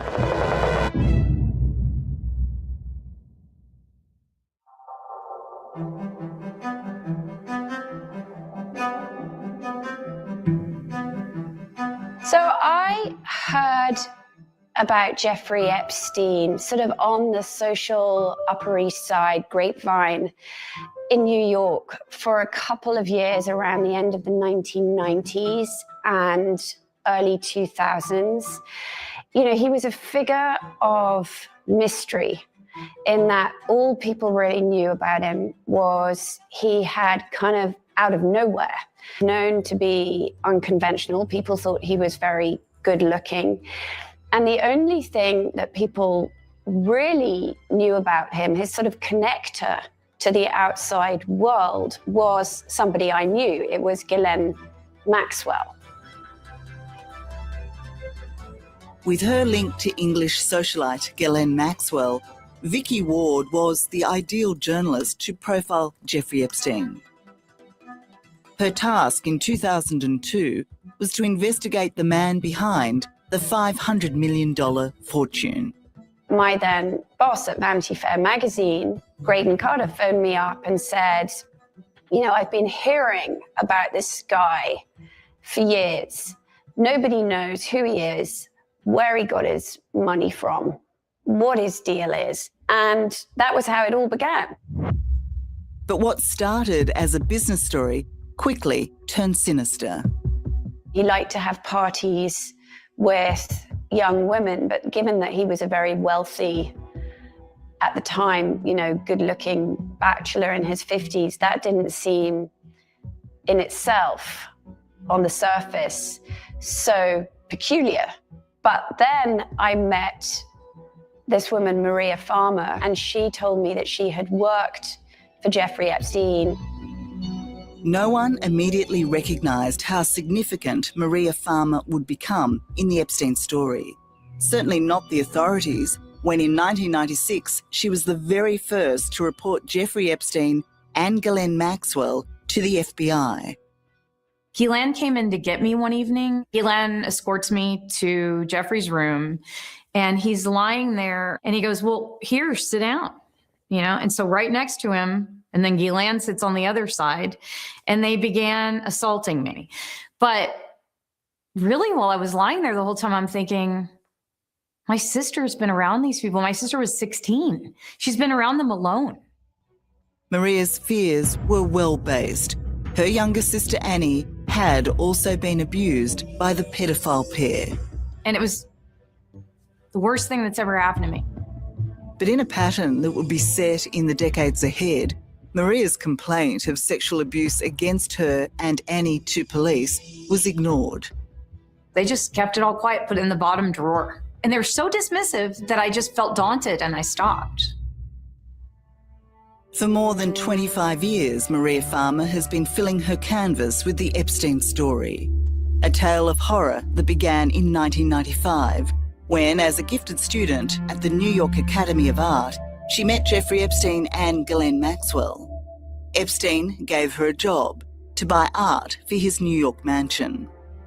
As well, she became an unwitting witness to a steady stream of teenagers and young women through Epstein's front door. And shockingly, she had direct evidence of Maxwell scouting girls for the insatiable millionaire. What did you witness? So several times I was in the car with her, and she would ask the driver to stop the car. And she'd dash across to the school or the park or wherever she was going, and she would like write down her phone number for a child, a young girl. And then I'd see that child at the house, and she'd say, they're auditioning. You know, I found a model in the park. And I thought it was really strange because I did see a couple girls in braces, and I've never seen a model with braces. Do you reflect on how different life would be for so many women today if the FBI had investigated your complaints in 1996? Yeah. I think about it all the time. I do. And it hurts a lot. And I never had children because of it, because I didn't feel like they would be safe. It would be another 6 years before the Farmer sisters would again contemplate speaking openly about their experiences with Jeffrey Epstein. When they met with journalist Vicky Ward in 2002, Maria and Annie were nervous. Did it take a lot for you to convince them to open up to you, to talk on public record? It did. There's no question. They were very afraid of these very powerful people. And I felt that at least Vanity Fair magazine was also powerful. By us publishing their allegations, that would afford them protection. And so I think that we all proceeded under that premise. And unfortunately, that premise got exploded in the worst possible way. What blew it up? What happened? Well, what happened as this piece was going forward, and I had to finally put all the allegations, both of the business stuff, and the farmers' allegations to Jeffrey and Ghislaine, they in their different ways went completely berserk.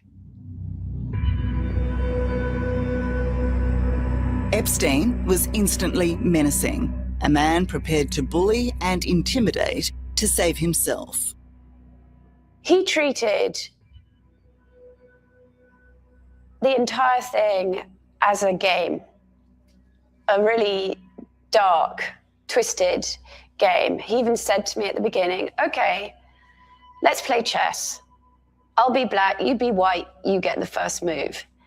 And from there, it descended into a sort of horrific game of cat and mouse. He would phone me every day. And then he told me that if he didn't like what I was going to write, he was going to have his witch doctor place a curse on my unborn children, and that was off the record. Then he told me he was going to sue me and ruin me personally. And I was just really frightened of what this man could do. Yeah, so even though the threats he was making against you were quite preposterous, you took him seriously. Like you were genuinely frightened. Yeah, because at the end of all of this, at the end of months of digging, meeting the farmer sisters, there was still this question mark. Who is this guy? But it only got worse when Epstein made a personal visit to Vicky's boss at the time, the editor-in-chief of Vanity Fair. Epstein got the result he demanded. Maria and Annie Farmer's allegations were cut from the story that went to print in late 2002. So as the journalist who'd uncovered these allegations and convinced these sisters to go public, what was your reaction to see that your work was not in your article? Well, I remember bursting into tears and saying to the person who was directly my editor, we've exposed these poor women. I mean, this is unconscionable. Was it a reflection also of an abuse of power? I mean, if Jeffrey Epstein Yes. walked into the editor-in-chief's office, he Yeah, wasn't there to say hello. Of was he? course. 2002 was an era in which Jeffrey Epstein and other predators, Harvey Weinstein were running the world. And women everywhere weren't speaking up. And the idea that two men would have a meeting after which these allegations would get pulled. I mean, in the world we live in now, that is, it's monstrous. Vicky's boss, Graydon Carter, denies being influenced or intimidated by Epstein. But either way, the Vanity Fair story didn't go anywhere near exposing the depths of Epstein's depravity. I only got the very, very, very tip of that iceberg. I didn't get to the den of iniquity that we now know was really going on behind Jeffrey Epstein's closed walls in the mansion in New York and on his island and in Palm Beach.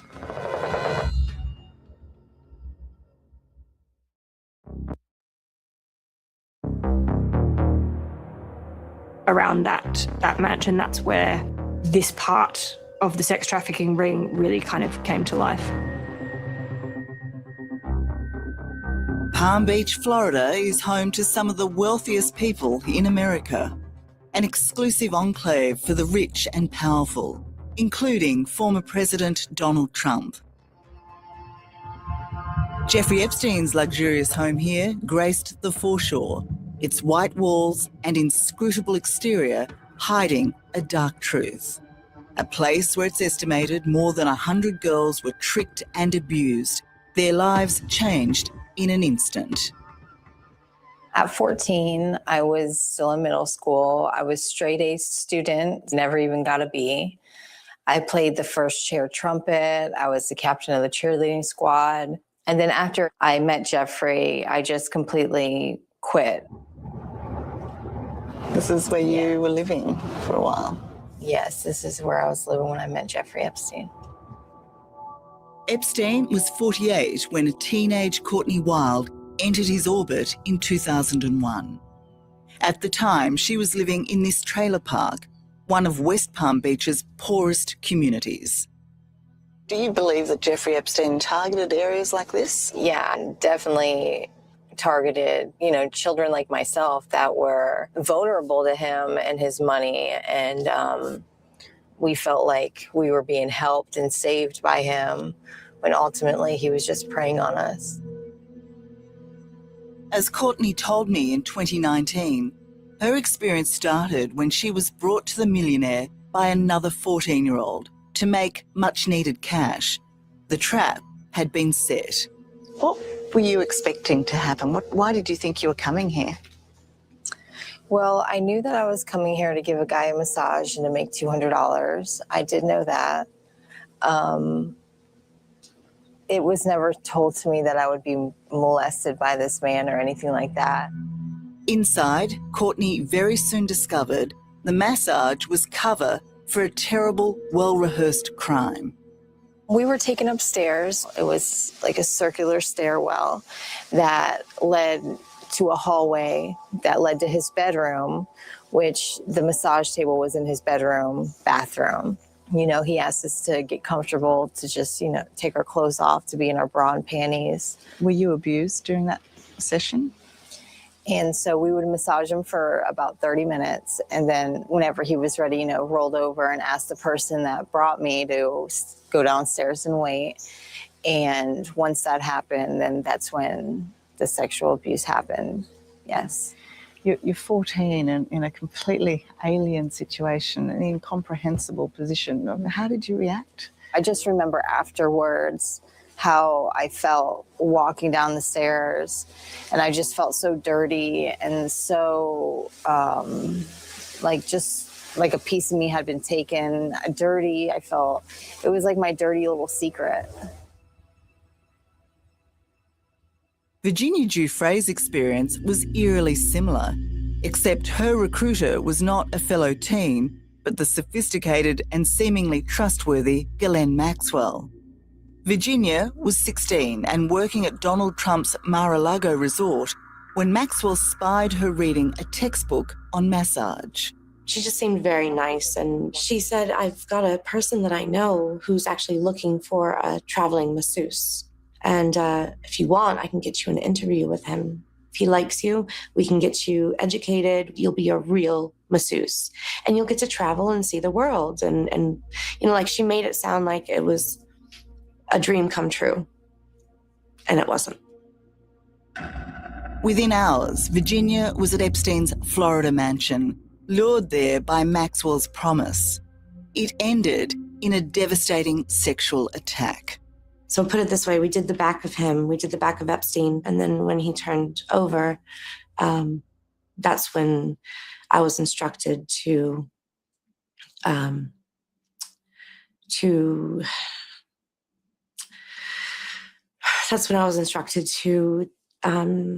undressed and have sex with Jeffrey Epstein while Ghislaine Maxwell was participating as well.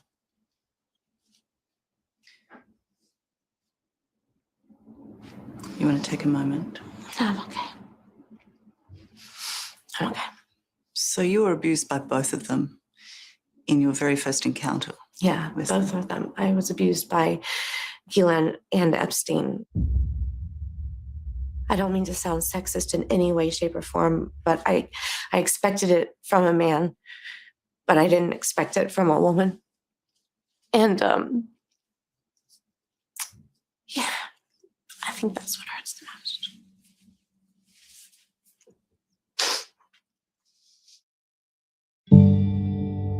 Maxwell's role as Epstein's co-conspirator, for which she is now serving a 20-year jail term, is well known. But in truth, it went well beyond Maxwell. The pair devised a scheme to feed Epstein's voracious appetite. They lured poverty-stricken girls in with cash, fanning their dreams of a better life. According to journalist Lucia Osborne Crowley, by the time the sexual abuse began, many were too invested in their promises to get out. this was a well-oiled machine of finding vulnerable young girls who really needed someone to look after them, and then also using those girls to try and entrap younger and younger girls. And a lot of that, it seems, was developed in Florida. How many girls do you think you brought to Jeffrey Epstein? At the minimum 50, but anywhere from 50 to 70 girls. And what were their ages? The same ages of me, 14, 15, 16. I just hold a lot of guilt and shame for doing those things. And just to know that I had any influence on that happening to somebody else, just, you know, it's just devastating and breaks my heart. Epstein's vile pyramid scheme might have continued unchecked, if not for the stepmother of one of his teenage victims, who called the Palm Beach Police Department in 2005. It was an incident that occurred maybe like three and a half weeks ago with one of my stepdaughters. Found out that ended up being that they went to Palm Beach to a gentleman's house, and they start off by giving this gentleman a massage, and he pays them. If he likes them and he thinks that they're pretty enough, he keeps them around to do other things. Okay. So I wasn't quite sure if there was an investigation or if you guys had any word. Well, this is the first I'm hearing of it. That initial call was so alarming, the police launched an investigation, and it didn't take them long to uncover the revolting scale of Epstein's network.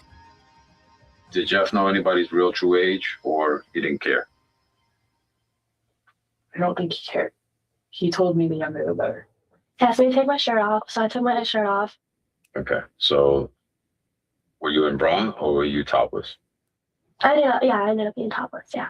And he started getting a little excited about it, and he started touching himself. During the massage, did he ask you to remove your pants, or? Yeah. That's the sound of an American oil company hard at work. Want to be a part of it? Listen up.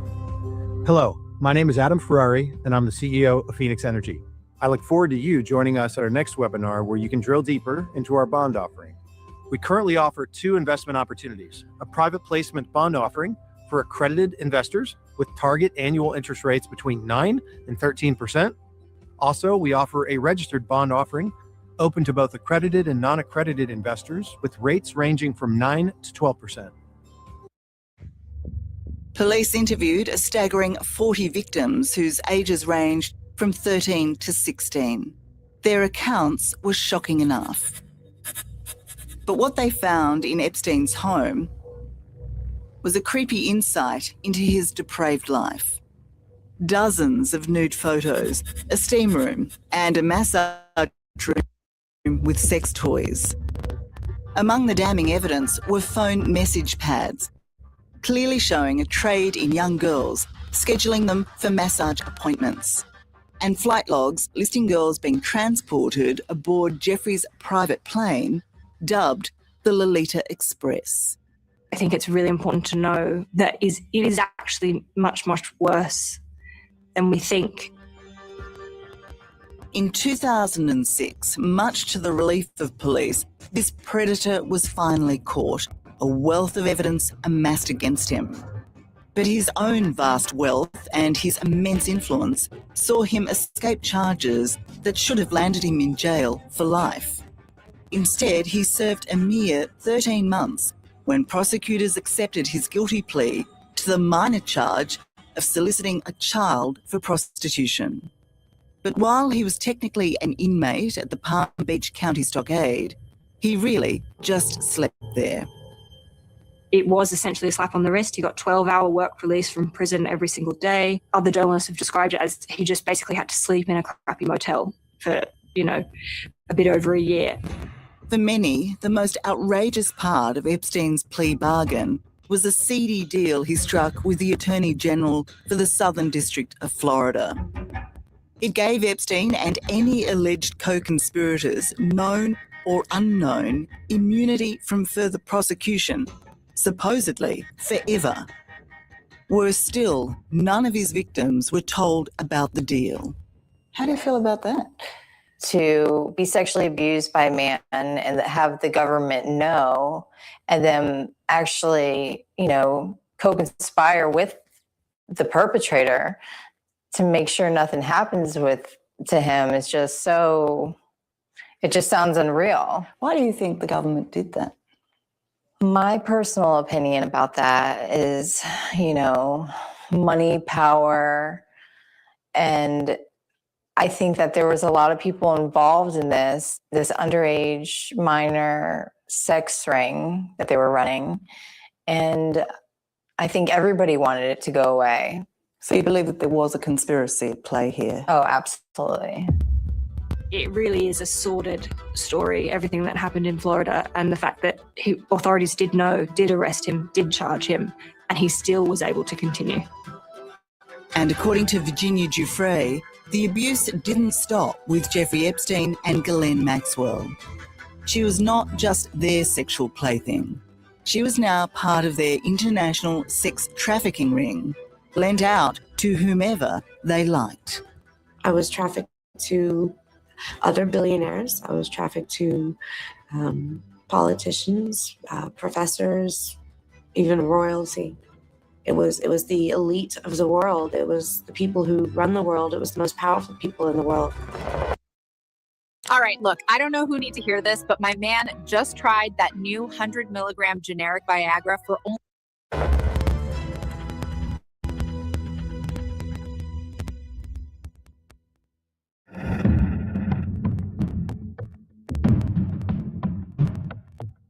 Ghislaine was this sort of very exotic, glamorous figure who would drop in and, to be honest, name drop a lot of famous names that she'd been hanging out with. We heard about Bill Clinton and sort of all sorts of other people. And we also knew that she was very good friends with Prince Andrew, and that Jeffrey Epstein would sometimes have Prince Andrew to stay.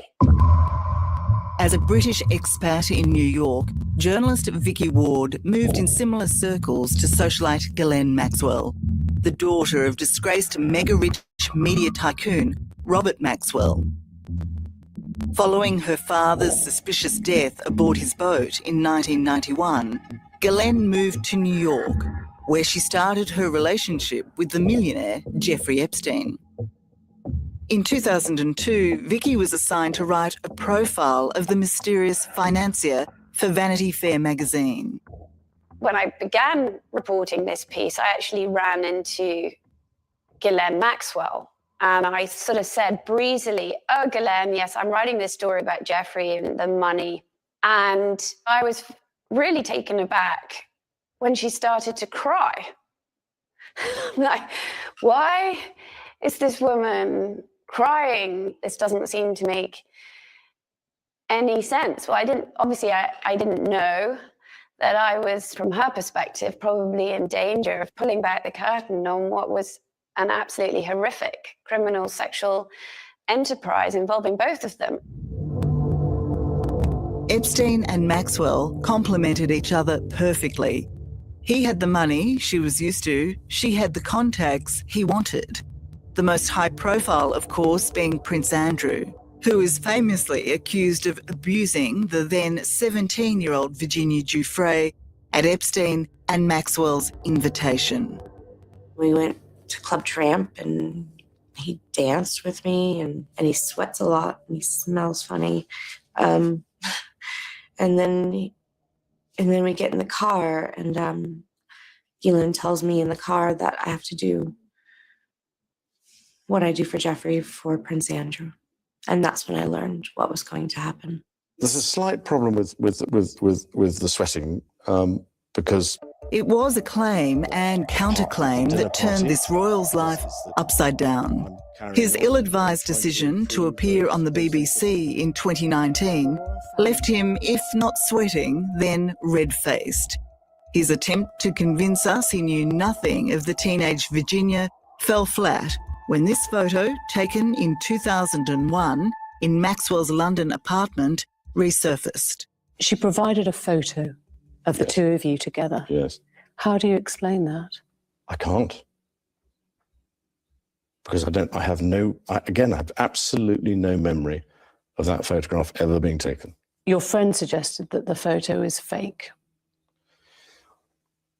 I think it's from the investigations that we've done, you can't prove whether or not that photograph is faked or not, because it is a photograph of a photograph of a photograph. So it's very difficult to be able to prove it. But I don't remember that photograph ever being taken. So as you know, Prince Andrew denies the allegations against him, and he says that this photo is a fake, that he was never there, and that is not his arm, and they're not his fingers. Those are his fingers. That is Andrew. This photo has been verified as an original, and it's been since given to the FBI, and they've never contested that it's a fake. And I know it's real. And he needs to stop with all of these lame excuses. We're sick of hearing it. This is a real photo. And that was the first time you met him? And that's the very first time I met him. And that's right before I was abused by him. How many times were you trafficked to him? 3 times. Her allegations against Prince Andrew are laid bare in the newly unsealed court documents. The disgraced royal is mentioned 69 times, and not just by Virginia. Johanna Schoberg, who was 21 at the time, claims to have had her own traumatic experience with Prince Andrew. And she says she saw the Prince and Virginia together at the Epstein Mansion in New York. According to British-based Australian author Lucia Osborne Crowley, her account, given under oath, is damning of the Prince. We also have an allegation from a separate victim, Johanna, who has said that she was groped by Prince Andrew. So that's incredibly significant because we have sworn testimony from a second person corroborating that he did engage in illegal acts relating to minors. Do you expect Prince Andrew to be under further legal scrutiny? I think that certainly Prince Andrew will be facing many, many, many more questions given what we've learned in these new documents. And it's really important, I think, for the authorities to look at the fact that there is a second person who's alleging that he broke the law, and whether they need to speak to those victims and other potential victims to see if there is anything that they can or should be charging him with. I wonder if you have any sense now of guilt, regret, or shame about any of your behaviour and your friendship with Epstein. As far as my association with him was concerned, it had some seriously beneficial outcomes in areas that have nothing to do with what I would describe as what we're talking about today. Prince Andrew has since found regret, but continues to deny all the allegations levelled at him. He settled with Virginia Giuffre on the eve of their civil trial in 2022, reportedly for more than $15 million. In settling with her, the Prince likely thought the saga was over. But the release of these latest documents once again raises questions for him and many other Epstein associates. Those are very, very wealthy, powerful people, and so far they've escaped without many questions being asked of them.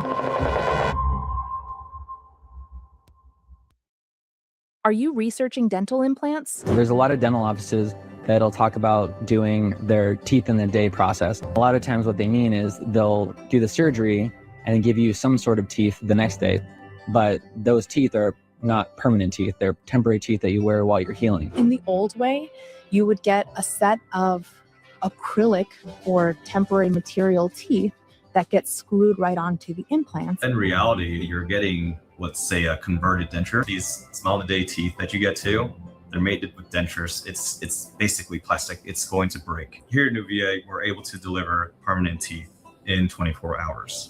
24 hours after my surgery, my beautiful arches were fixed in my mouth. And not only did I have a bite and a smile, but a lot less mental anxiety.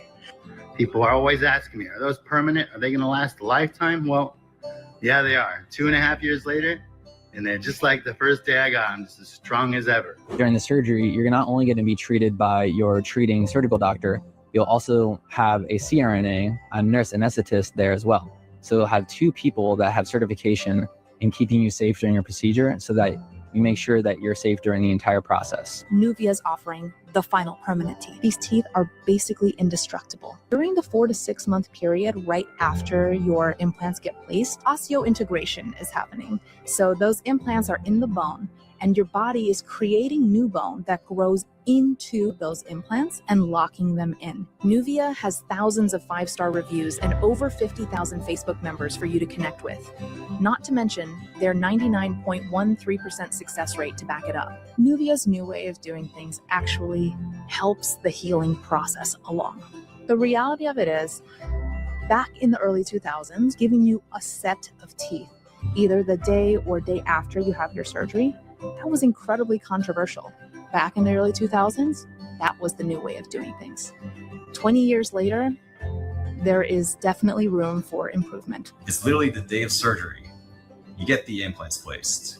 We get the scans. We get all the records. We send this to the lab, and literally just overnight, they'll make the zirconia prosthesis, and they'll be delivered the next morning. What do you think the best way for those implants to integrate is? With a set of teeth hanging on them that has some microflexure to it, or with a rigid splint that's going to keep those implants perfectly in place and still so that your body can create new bone? Old way, new way.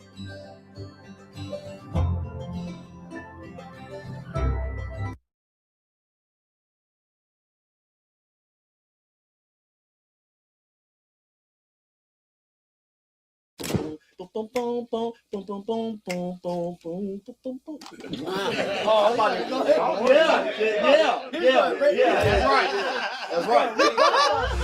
Hey, let's go. That's my track.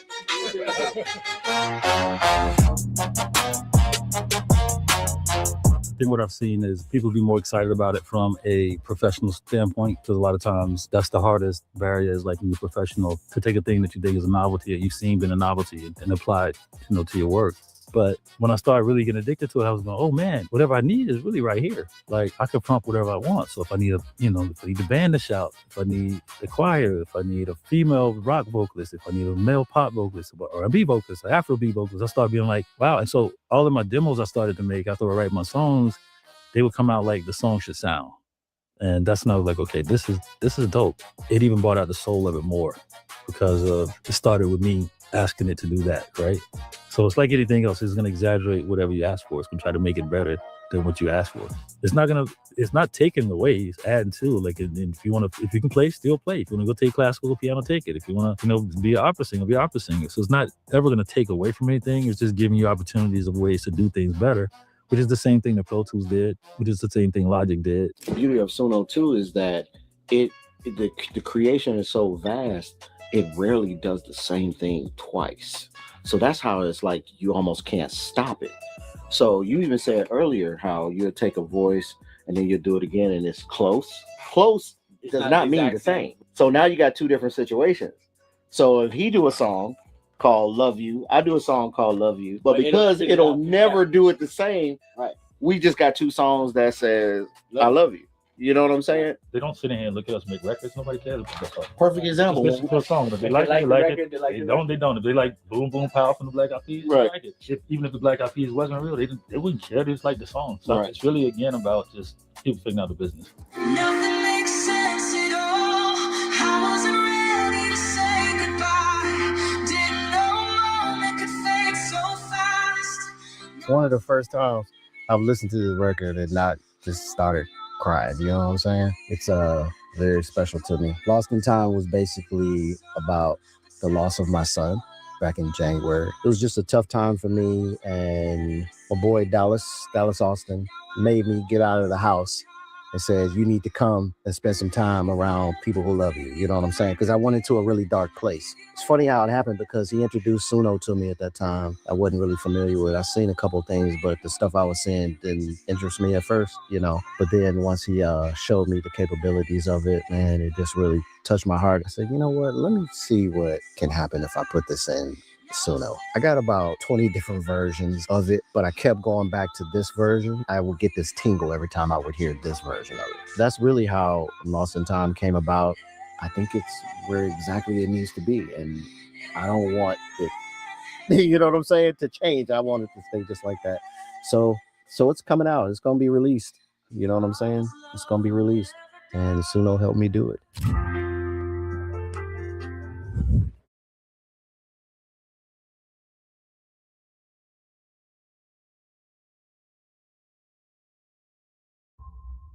Billionaire financier Jeffrey Epstein has been arrested, charged with sex trafficking involving underage girls. He could face up to 45 years behind bars. It was a prized catch. In 2019, the roar around Jeffrey Epstein's sex trafficking ring was so loud, police were forced to act. Neatly befitting the lifestyle of a jet-setting millionaire, Epstein was nabbed on his private plane as he landed back in the US from Paris. For his most outspoken victim, Virginia Giuffre, his arrest was a gift more than 20 years in the making. I never thought it was going to happen. I honestly thought he was just going to continue to get away with it over and over and over again, just like he proved so many times. So yeah, it was like Christmas in July. Big time. But the expectation that Epstein would finally face his crimes was dashed when he was found dead by suicide in his jail cell a month later. Disgraced financier Jeffrey Epstein has taken his own life. The bombshell development raising many new questions.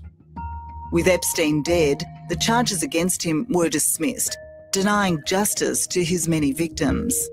And his co-conspirator, British socialite Ghislaine Maxwell, became the most wanted woman in the world as she went on the run. So the idea that this woman could be involved in something as depraved and horrific as this, that was mind-boggling. As journalist Vicky Ward and the rest of the world watched on in fascination, Ghislaine was tracked down to a luxurious New Hampshire hideaway after eluding police for a year. Today we announced the arrest of one of the villains in this investigation.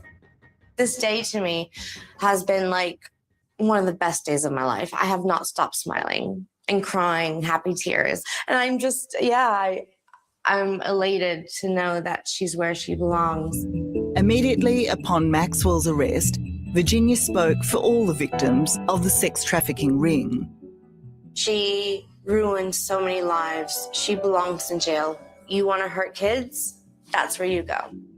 In 2022, Maxwell was convicted on 5 sex trafficking counts. The then 60-year-old sentenced to 20 years in jail. She has lodged an appeal which will be reviewed in March and continues to claim her innocence from jail, as she told her brother, Kevin Maxwell. Everyone was always asking who is the real G, who's the real Ghislaine. It's definitely not the person portrayed. I feel completely divorced from the person that people reference and talk about. And so the biggest misconception of you? That I'm the cruelest, meanest, horriblest person who's committed crimes. Yeah. For those who push the boundaries and know no barriers, the wake up at nooners and dessert before dinner eaters, our time has come. Out with the old, in with the bold. The all-new Southland Casino Hotel. When I saw the domain was available, I was like, I'm taking it, I'm trademarking it, I'm going with it. Hi, I'm Aaron, I'm the owner of Cuppa Pug. I wanted the word cuppa, as in cup of tea, I thought would be great to mix with pug. When I first saw it go live, that's when it all clicked. Well, was that nice?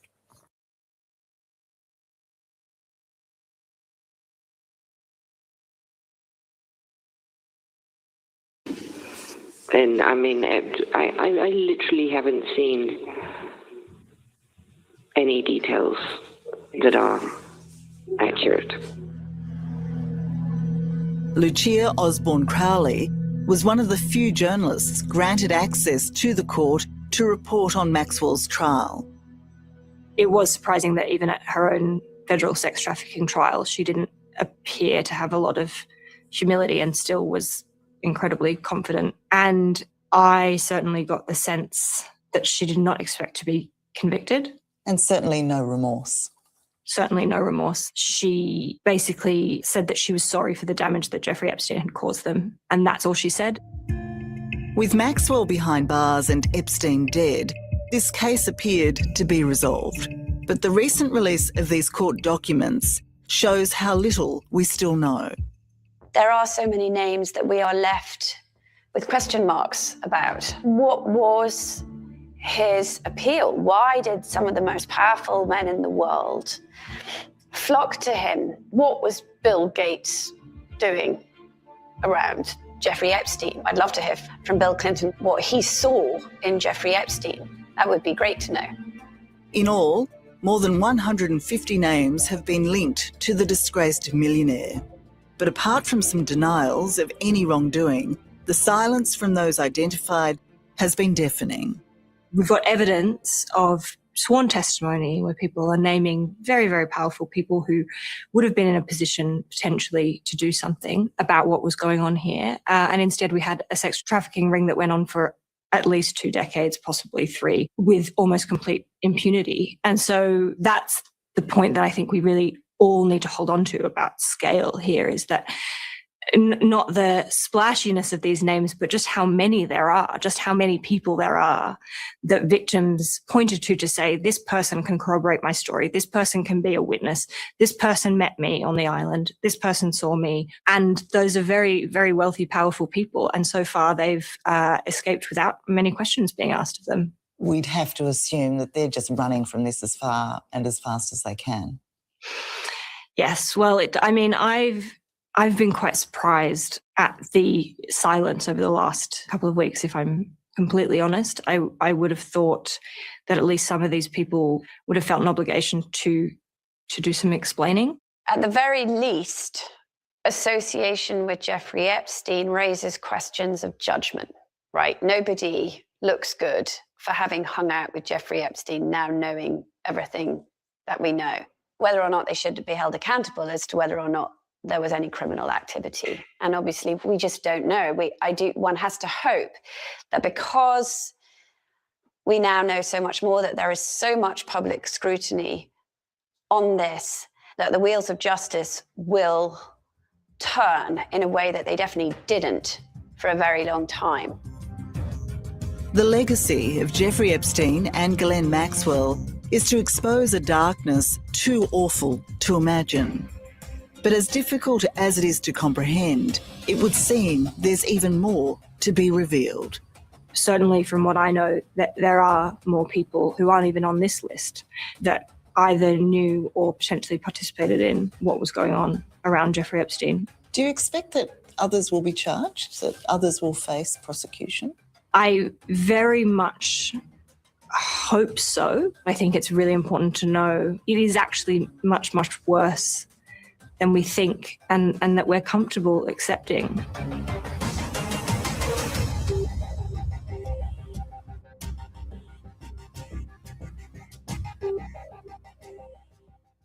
Hello, I'm Tara Brown.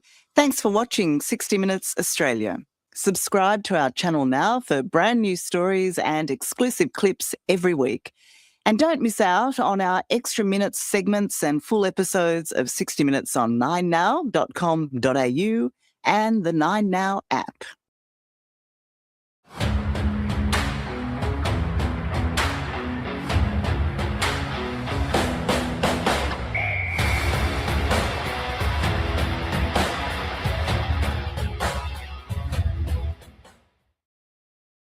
Why are you not getting powerful erections even after taking an ED medication? It comes down to how arousal really works. Stimulation starts in the brain, where signals are sent through the nervous system, triggering the release of nitric oxide. That relaxes blood vessels, increases blood flow, and leads to an erection. But if any part of that process breaks down, whether it's due to stress, poor circulation, or nerve issues, you may not be getting the results you're expecting. That's why Rouget Ready was created. It's not just another pill that only targets blood flow. It combines 3 clinically proven medications and is unique in the inclusion of apomorphine, which mimics dopamine signaling in the brain's arousal centers to amplify your body's natural sexual response, delivering a more complete, more reliable experience. Great performance isn't just about the lower half of your body. It starts with the brain.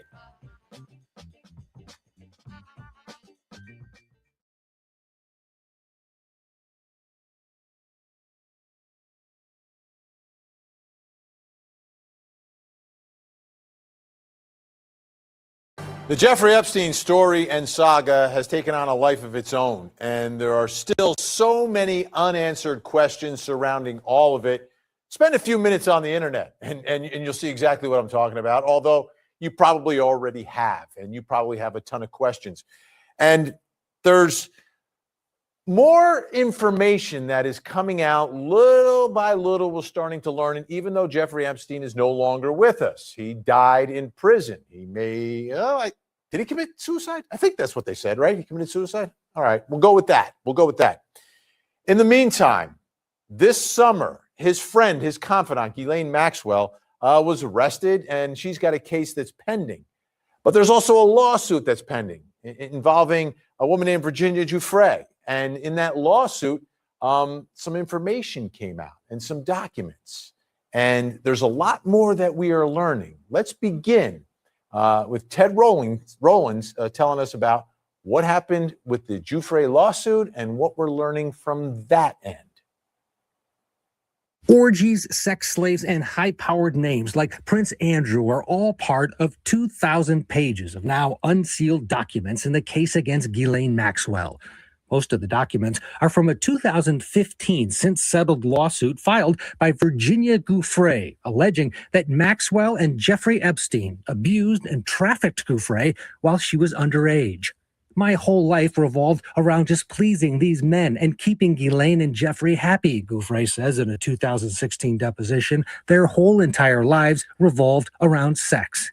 Giuffre, who claims she was recruited by Maxwell when she was 16, says she was sent by both Maxwell and Epstein to please a long list of high-profile men. This is a question Giuffre was asked in her deposition.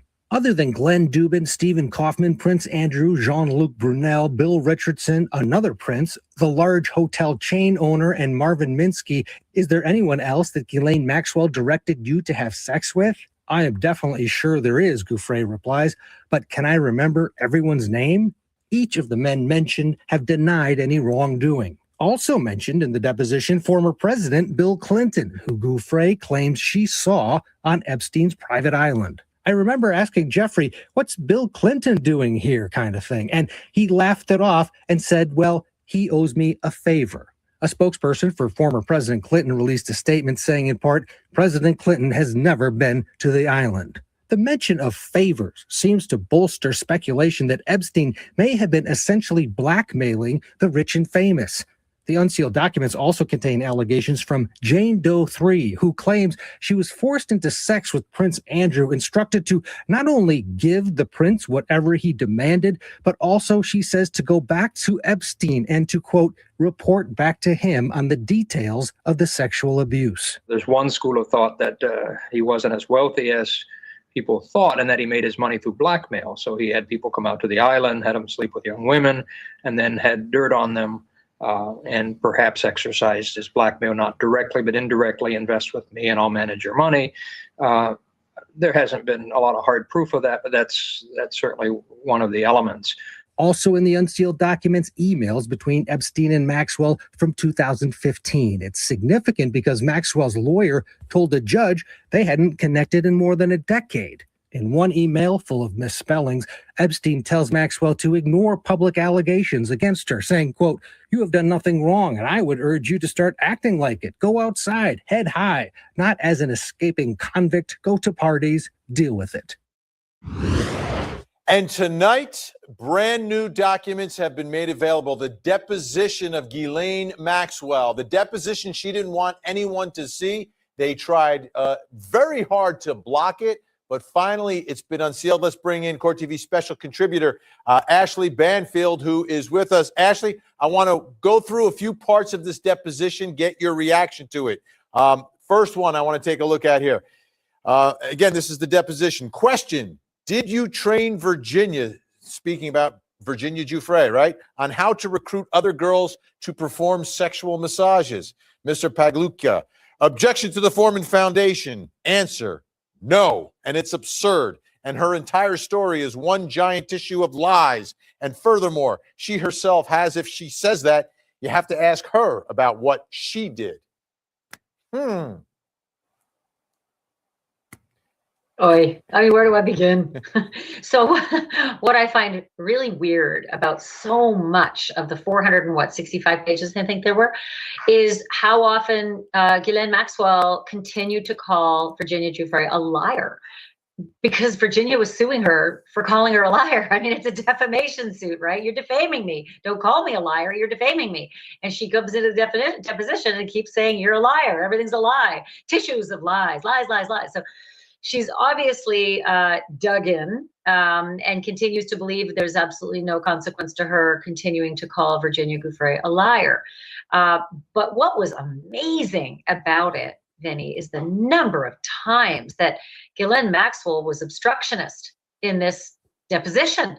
In fact, it was so bad that the lawyers for Virginia Giuffre were able to get another deposition on the books because the judge agreed. Yeah, Ghislaine Maxwell just would not answer questions. I mean, baloney stuff like, I don't know, I can't recall, probably not. I mean, the kinds of things that would be so frustrating that if you're Virginia or her lawyers, you get angry, maybe pound the table. However, the opposite happened. Ghislaine Maxwell was angry, so angry that she pounded the table. And according to the New York Times, she pounded it so hard in her explosion over the frustration of having to answer these questions over and over that she knocked the court reporter's computer off the conference table and then had to apologize. That's all in these transcripts. It's amazing. It really is. By the way, if you want just the numbers, this is according to the Miami Herald. It's just such absolutely phenomenal reporting on this case, and in fact sued to get these documents. Apparently, Giuffre's lawyers asked Maxwell 20 times whether she believed Epstein sexually abused minors and could not get a straight answer. She refused to give a direct answer on that. And 66 times, Ghislaine Maxwell used "I don't recall." 66 times "I don't recall," and 20 times refused to give a direct answer. 10 times in a row at one point refused to give a direct answer. That's probably why the lawyer said, yeah, you can have another deposition in this case. Exactly. I want to read another part of this because the other thing is our name's going to come out, right? And you see that big black mark? Oh, that's a name that we're not going to find out. Here she is. She says in her answer, I do not believe at any time blank was at any of Jeffrey's homes. I have absolutely no knowledge or otherwise that he was ever there. Question: you don't recall having dinner with him at any of those homes? Answer: again, Virginia is absolutely totally lying. This is a subject of defamation about Virginia and the lies she has told. And one of the lies she told was that President Clinton was on the island where I was present. Absolutely 1000%. That is a flat out total fabrication and lie. Ghislaine is saying President Clinton never there. Yeah, so I think what she was trying to say is that that he wasn't there while she was there, because it's there's a lot of acknowledgement that President Clinton was there. In fact, one of the gardeners or electricians, I think, on the island, Little St. James, had acknowledged that he'd seen President Clinton there. But Ghislaine was asked, "Were you there while President Clinton was there?" And that's when she's saying no, I wasn't. But it's interesting because this whole deposition was litigated in terms of the release, and even the judge said, I need to give some of the John Does and Jane Does in the deposition time to decide whether they want to be redacted, and there's still 2 left that can decide whether they want to be redacted or not be redacted. And Bill Clinton's name appears in this deposition 4 times, but there's also redactions that appear to be Bill Clinton. It's hard to tell exactly unless you can see the ink, but let's be clear, at no time anywhere in this deposition or otherwise has Virginia Giuffre accused Bill Clinton of anything. If anything, she just says he was friends with Jeffrey Epstein, which, you know, a lot of people are now guilty by association of hanging out with that guy, of hanging out with Jeff Epstein. You don't want to be a friend of Jeff Epstein's now. I remember back in the day, everybody wanted to be a friend of Jeff Epstein because he was the toast of the town in New York City. I remember being at parties with Jeff Epstein, you know. I don't think anybody who wanted to be so friendly back then knew the extent of what he was doing. There were always rumors about him liking young people, but nobody knew the extent, at least no one that I know knew the extent of what we've come to learn. All right. You mentioned President Clinton 3 more times reference. Let's put it up on the screen from the deposition question. You did fly on planes, Jeffrey Epstein's planes with President Clinton. Is that correct? Answer. I have flown, yes. Would it be fair to say that President Clinton and Jeffrey are friends? Answer. I wouldn't be able to characterize it like that, no. Are they acquaintances? I wouldn't categorize it. He just allowed him to use his plane. I couldn't categorize Jeffrey's relationship. Question. When you were on the plane with Jeffrey and President Clinton, did you observe Jeffrey and blank talking? Answer. I'm sure they did. Did they seem friendly? Answer. I don't recollect. I could see she's not giving him anything. Won't give an inch in all of this. No. And if you're still in the camp where you think she's being completely fair and that we're being hard on her, pardon the pun, but she, how do I even say this on TV? Well, I'll tell you what, I'll just read it because it's kind of graphic. She was asked, she wouldn't answer whether any of the alleged abuse involved a stash of sex toys that were apparently kept in a laundry basket at the Palm Beach mansion. And this was her answer. No, I need you to define a sex toy. I don't have enough knowledge of sex toys. You know, I don't know about you, Vinny, and your knowledge of sex toys, but I can guarantee you that 99% of people watching us right now, they know what a sex toy is, even if they've never seen one. You just know. These are just things you know, because there's sex and there's toy, and if you put them together, it makes a sex toy. Call me crazy. Someone's going to take that clip and put it out of context, you know. It's going to happen.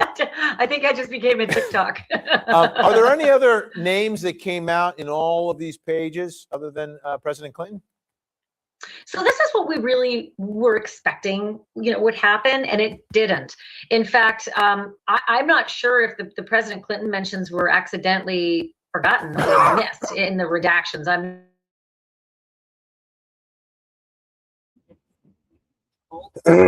Crazy work, man. Crazy work.